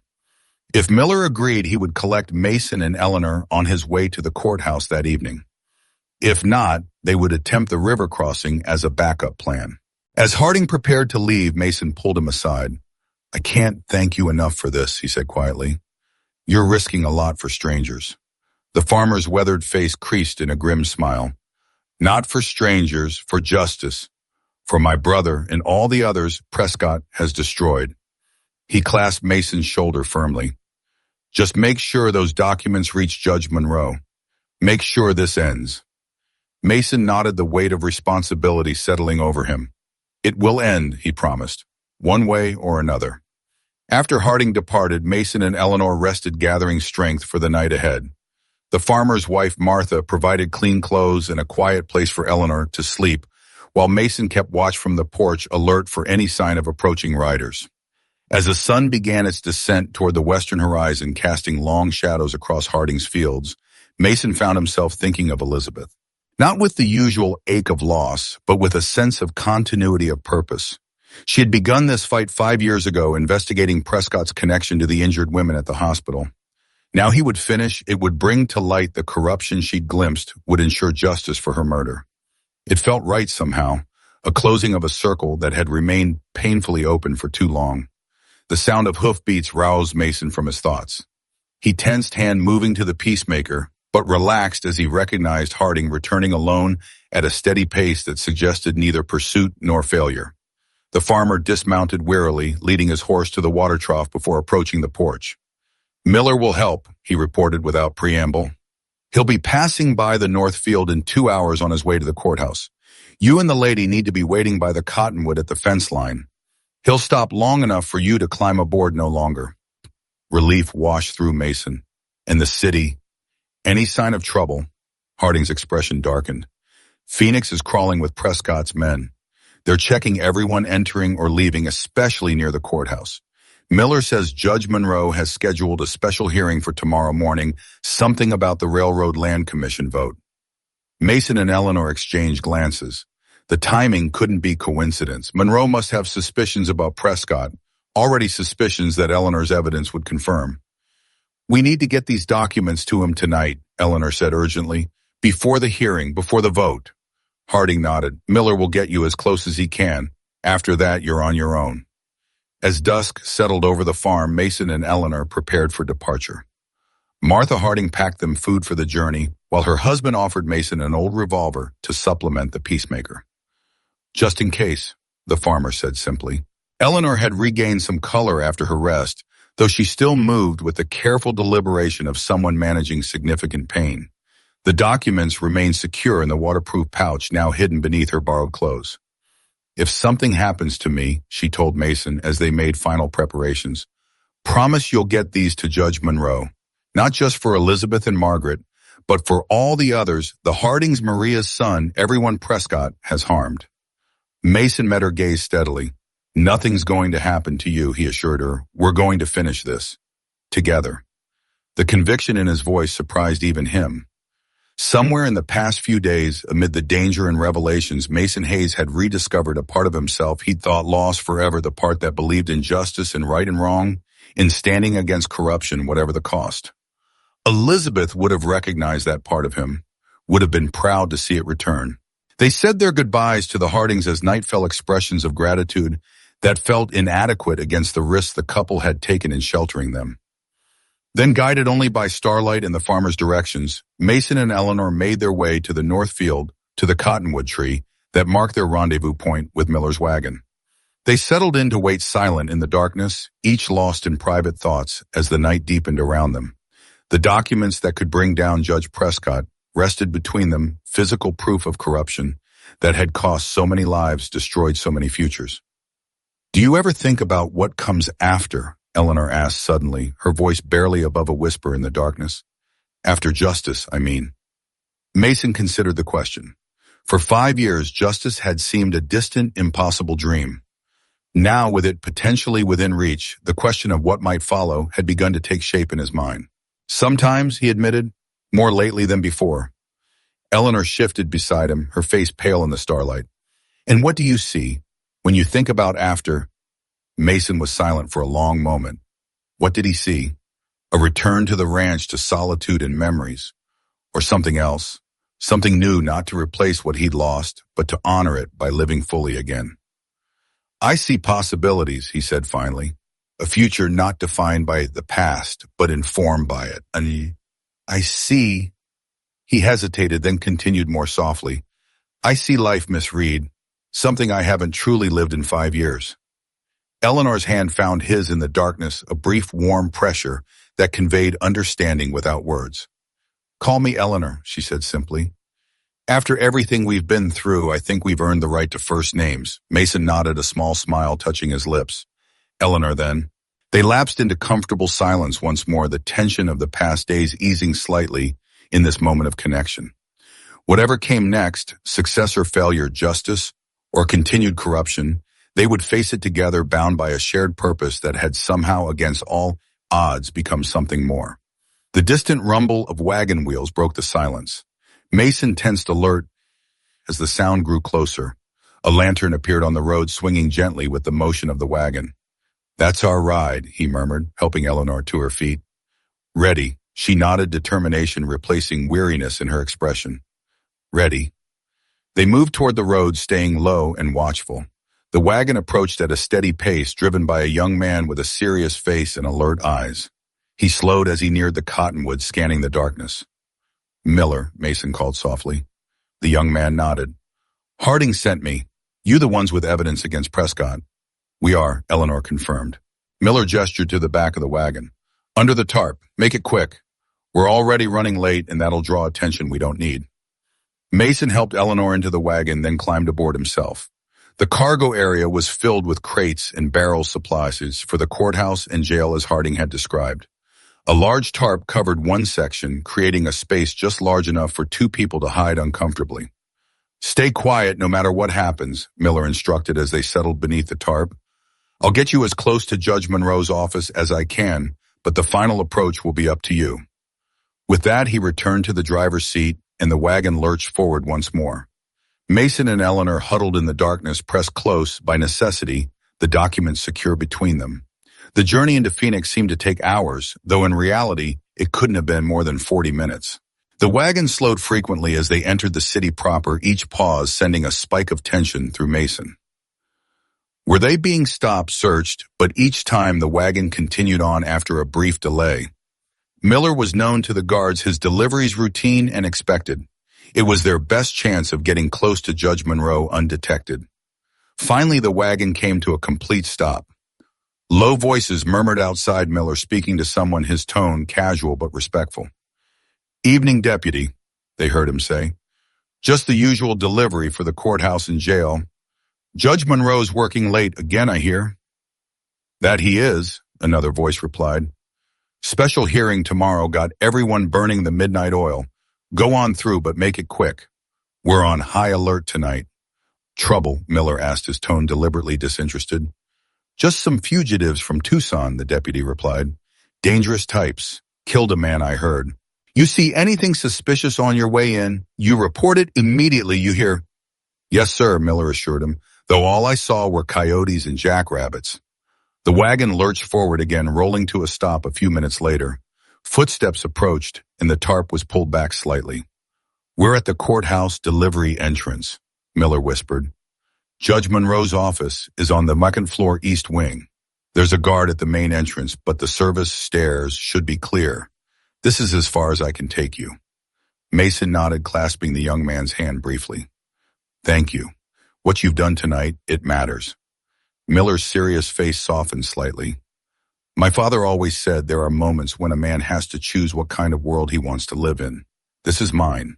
He glanced around nervously. Now go quickly.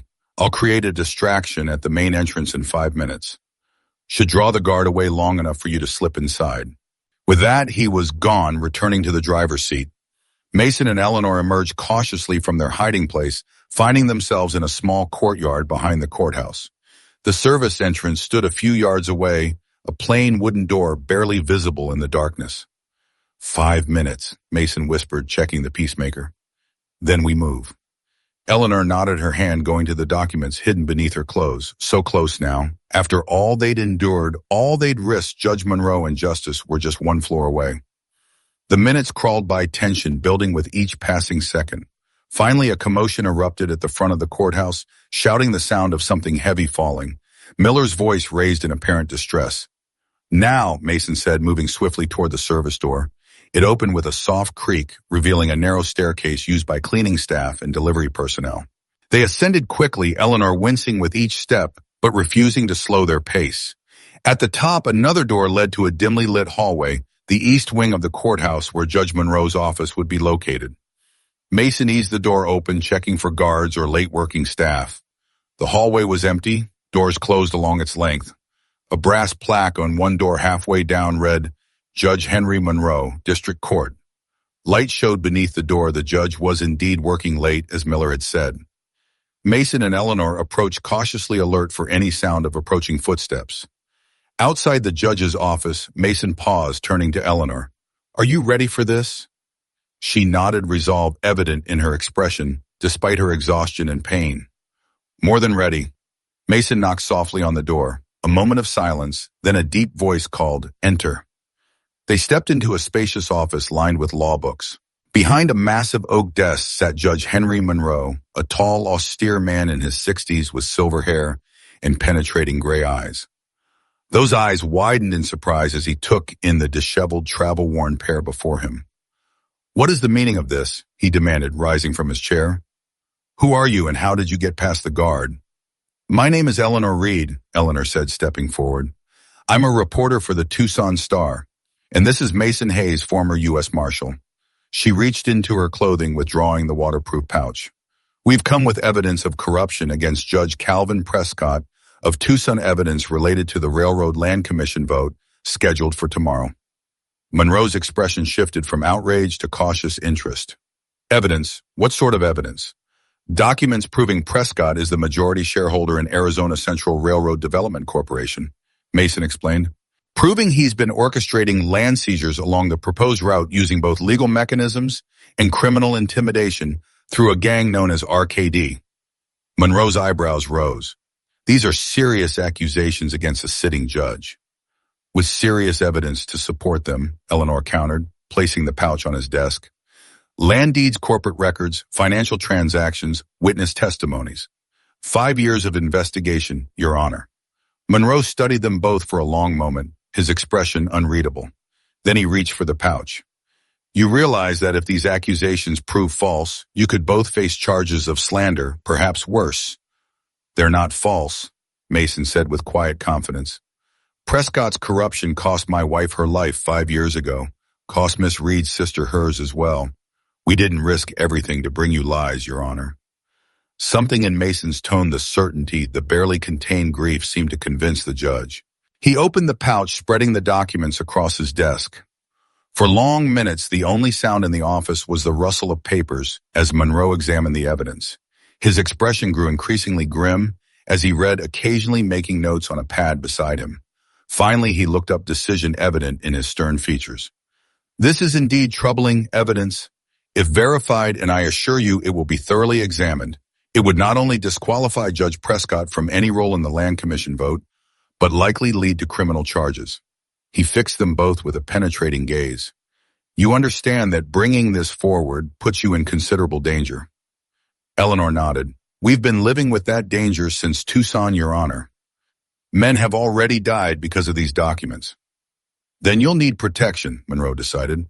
I'll have my clerk arrange secure accommodations for you both until the hearing tomorrow.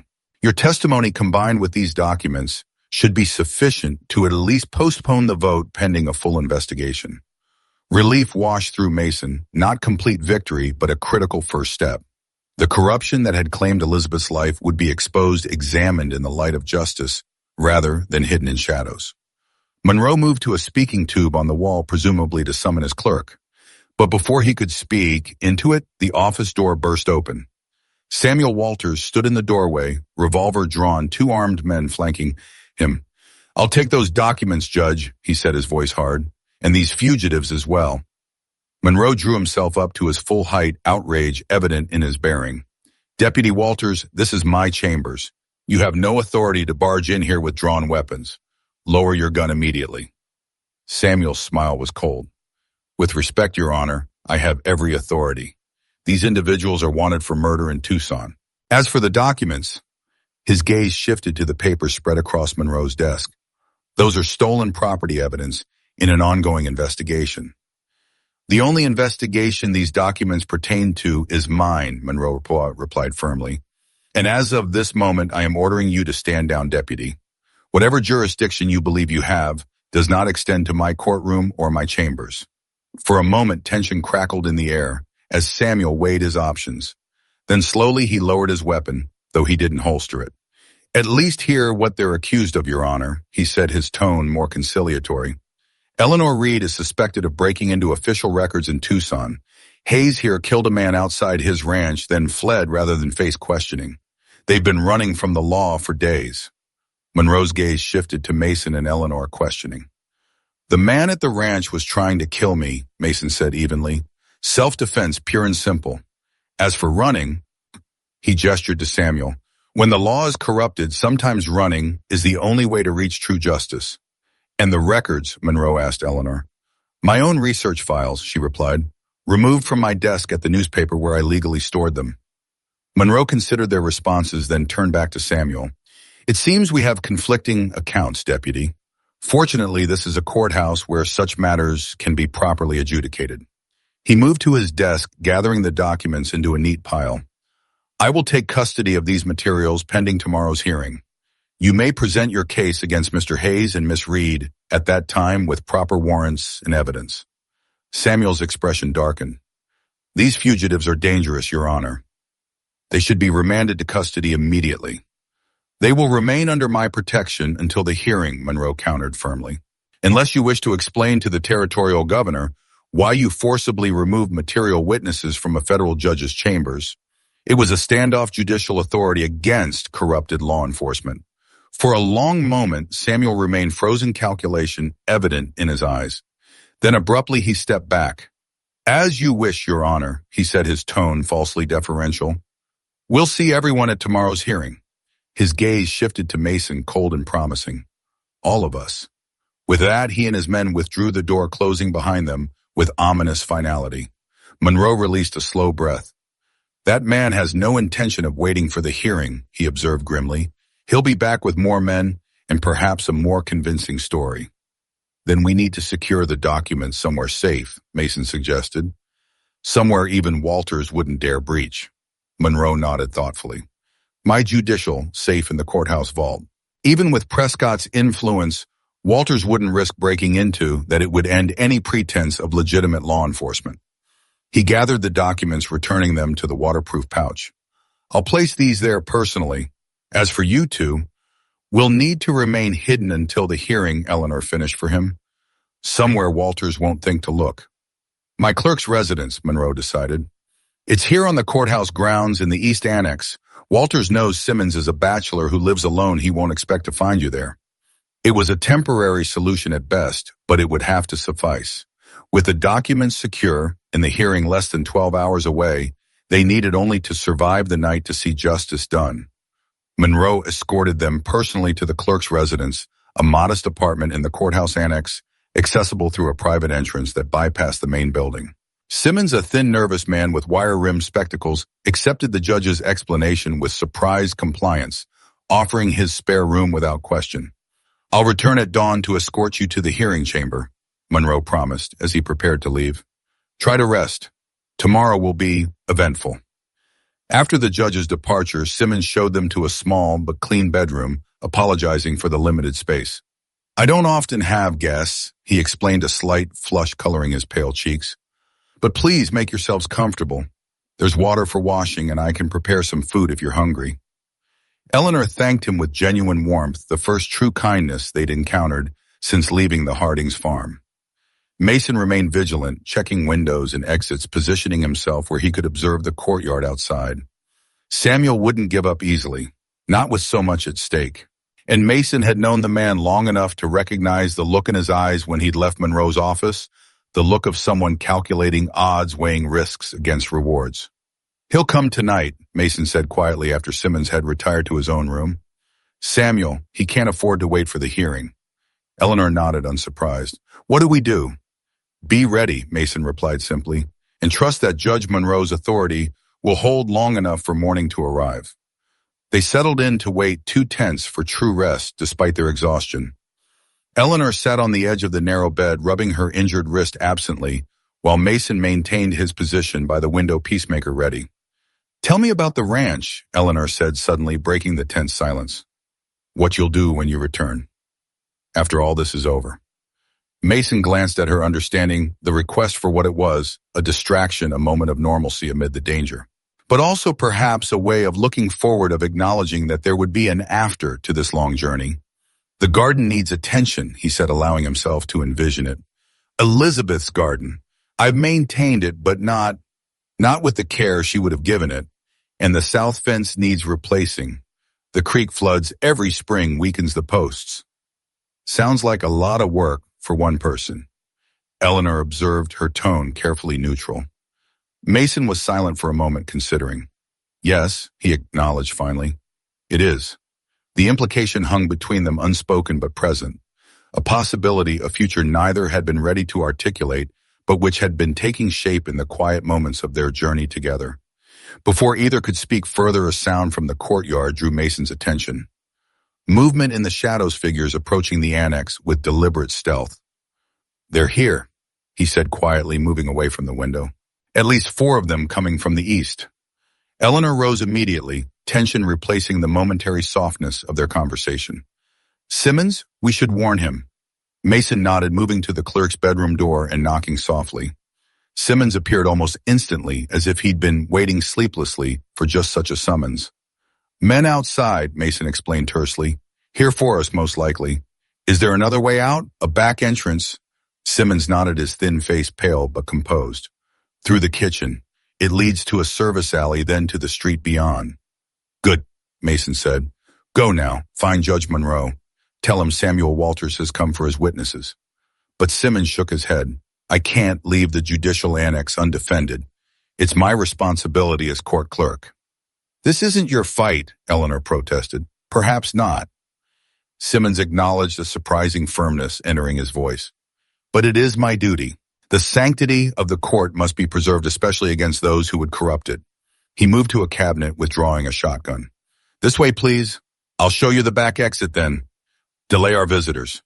There was no time to argue. The sounds from outside suggested Samuel and his men were preparing to breach the entrance. Mason and Eleanor followed Simmons through the small apartment to the kitchen, where a narrow door opened onto a dimly lit alley. The street beyond leads to the main plaza, Simmons instructed. From there you can reach Judge Monroe's residence on Maple Street. He'll know what to do. Thank you, Eleanor said, genuine gratitude in her voice. Be careful. Simmons offered a tight smile. I may not look imposing, Miss Reed, but I've been clerk of this court for 20 years. I know how to protect its interests. He nodded to Mason. Go, I'll hold them as long as I can. As they slipped into the alley, the sound of splintering wood echoed from the front of the annex, Samuel's men forcing their way in. Mason led Eleanor through the darkness, moving as quickly as her injuries would allow, the peacemaker ready in his hand. They had nearly reached the end of the alley when a shotgun blast echoed behind them, followed by shouts and then a second blast.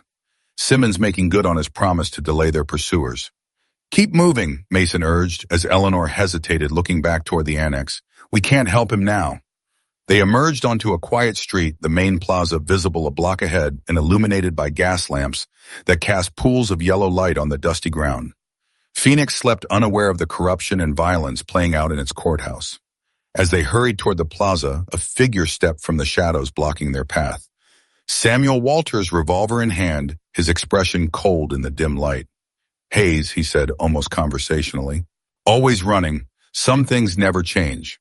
Mason pushed Eleanor behind him, peacemaker leveled at his former colleague. It's over, Samuel. The documents are in Monroe's judicial safe. By morning, Prescott's corruption will be exposed, and your part in it too. Samuel laughed, the sound empty of humor. You think a few documents will end? This Prescott has judges in his pocket from here to Tucson. Monroe is one man alone in his self-righteous integrity. He'll be overruled, transferred, or worse.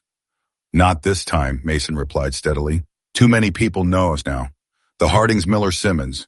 Ordinary people who've lost everything to Prescott's greed. They won't stay silent anymore. Something flickered in Samuel's eyes, doubt perhaps, or the first recognition that the carefully constructed web of corruption might truly be unraveling.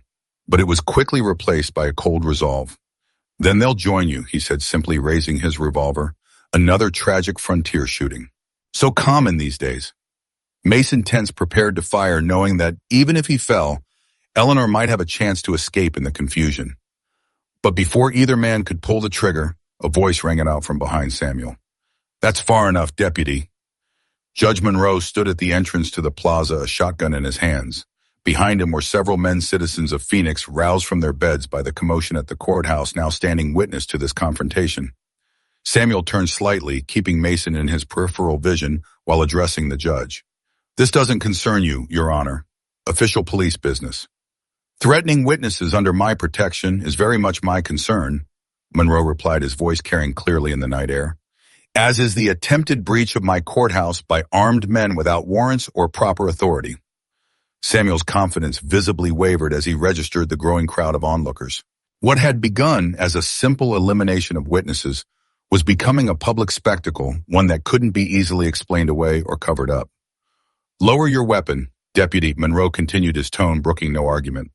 Whatever grievance you have with these individuals can be addressed in my courtroom tomorrow with due process and proper evidence. For a moment, Samuel stood frozen, calculation evident in his stance. Then slowly he lowered his revolver, though he didn't holster it. This isn't over, Hayes, he said quietly, for Mason's ears alone. Not by a long shot. With that, he stepped backward, away from Mason and Eleanor, away from Judge Monroe and the gathered citizens. A moment later, he turned and walked swiftly into the darkness, disappearing down a side street. Monroe approached, concern evident in his austere features. Are you both all right? Yes, Mason confirmed, thanks to your timely arrival. Not mine alone, Monroe corrected, gesturing to the men behind him. Mr. Miller here came to my home, warned me of trouble at the courthouse. These good citizens responded to my call for assistance.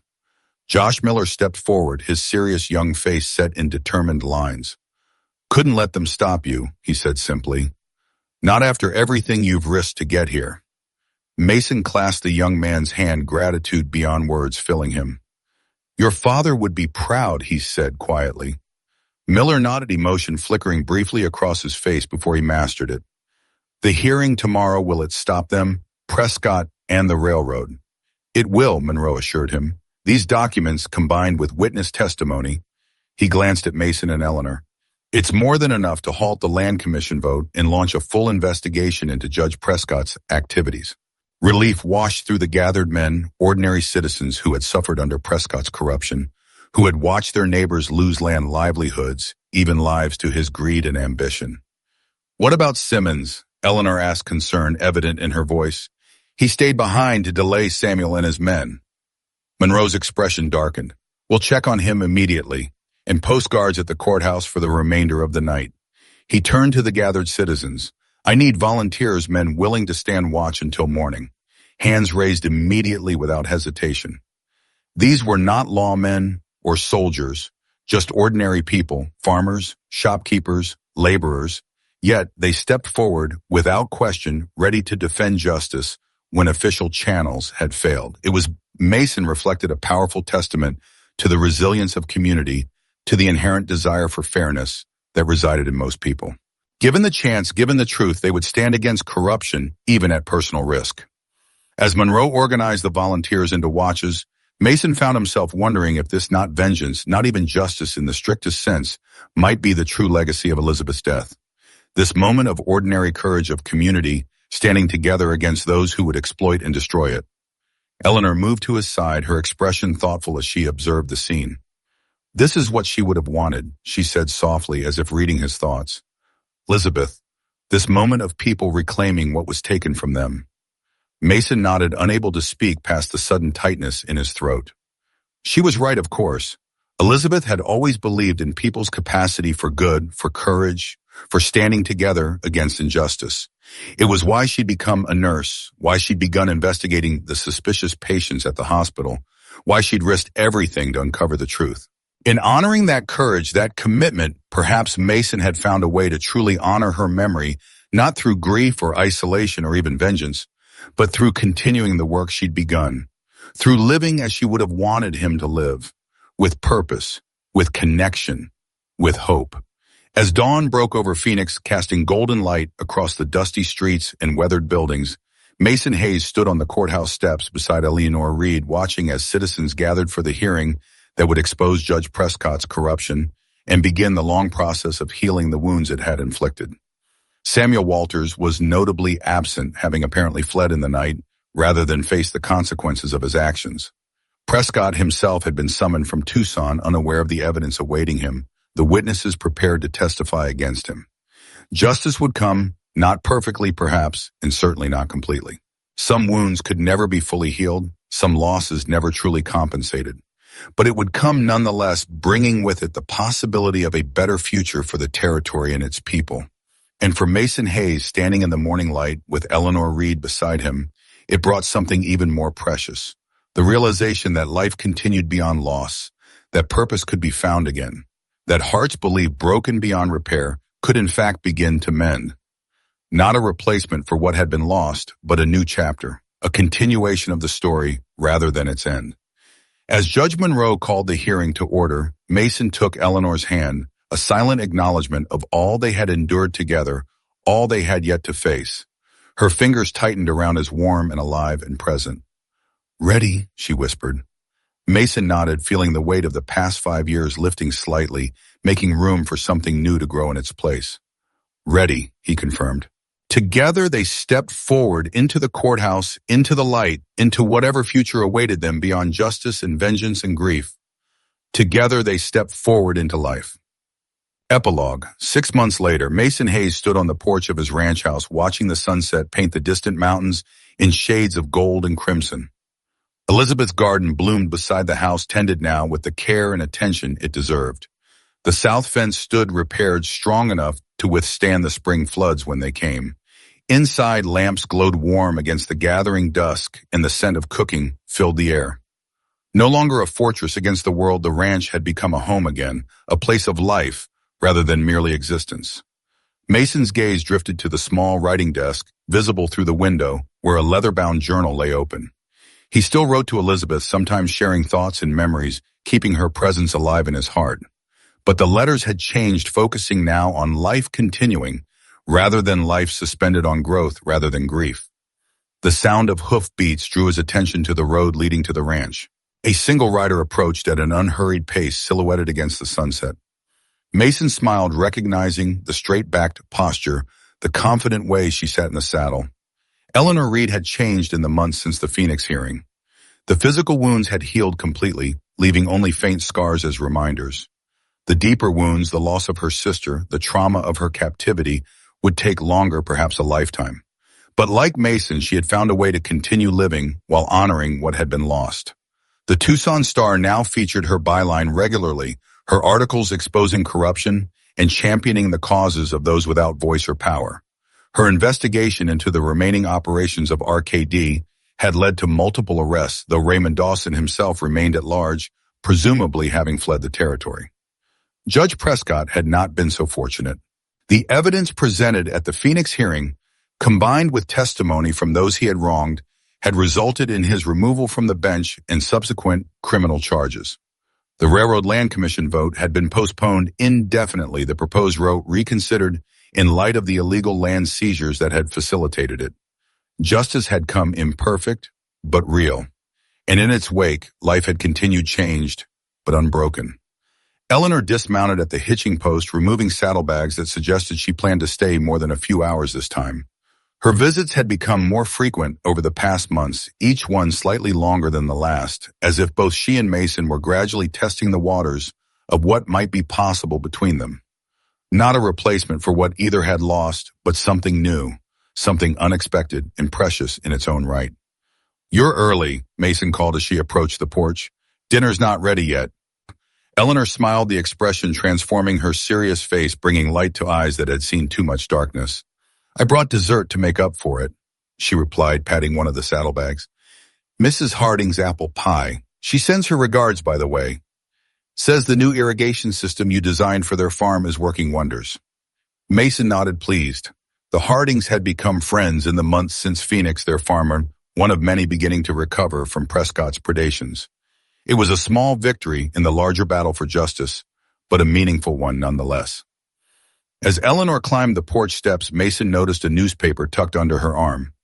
"More exposés on frontier corruption?" he asked. Eleanor's smile faded slightly. "Something else," she said, handing him the paper. "Page 3. Mason unfolded the newspaper, finding the article she indicated. The headline read, "Unidentified woman's body found near border. Possible link to RKD gang."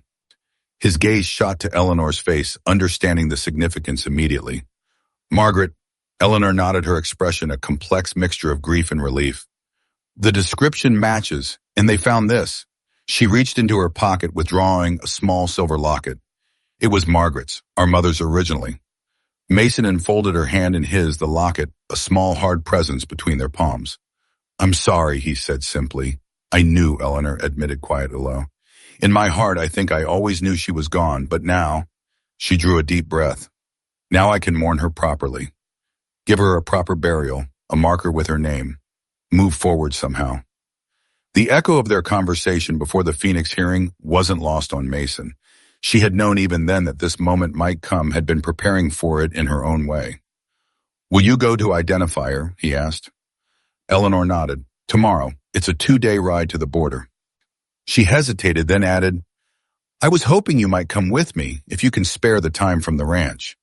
The request was significant, not just for the practical support during a difficult journey, but for what it represented. A willingness to share grief, to allow another person into that most private of spaces.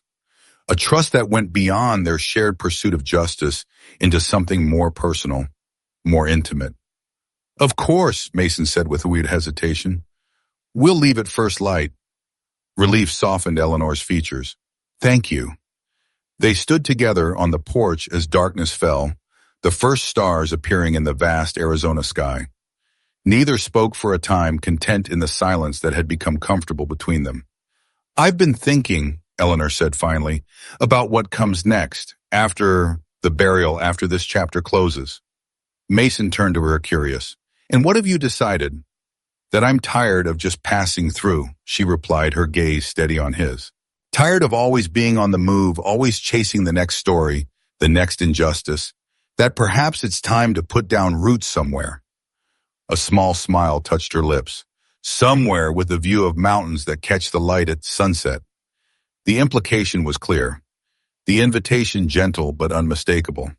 Not a replacement for what either had lost, but a new beginning. A choice to move forward together rather than apart. "The garden could use another pair of hands," Mason said, after a moment, his voice rough with emotion. "And the house has always been too big for just one person." Eleanor's smile deepened, reaching her eyes. "Is that a yes, Mason Hayes?" Mason took her hand, the silver locket still clasped between their palms, a tangible connection to the past. They both carried the losses that had shaped them, but no longer defined them. "It's a yes, Eleanor Reed," he confirmed, "a beginning rather than an ending."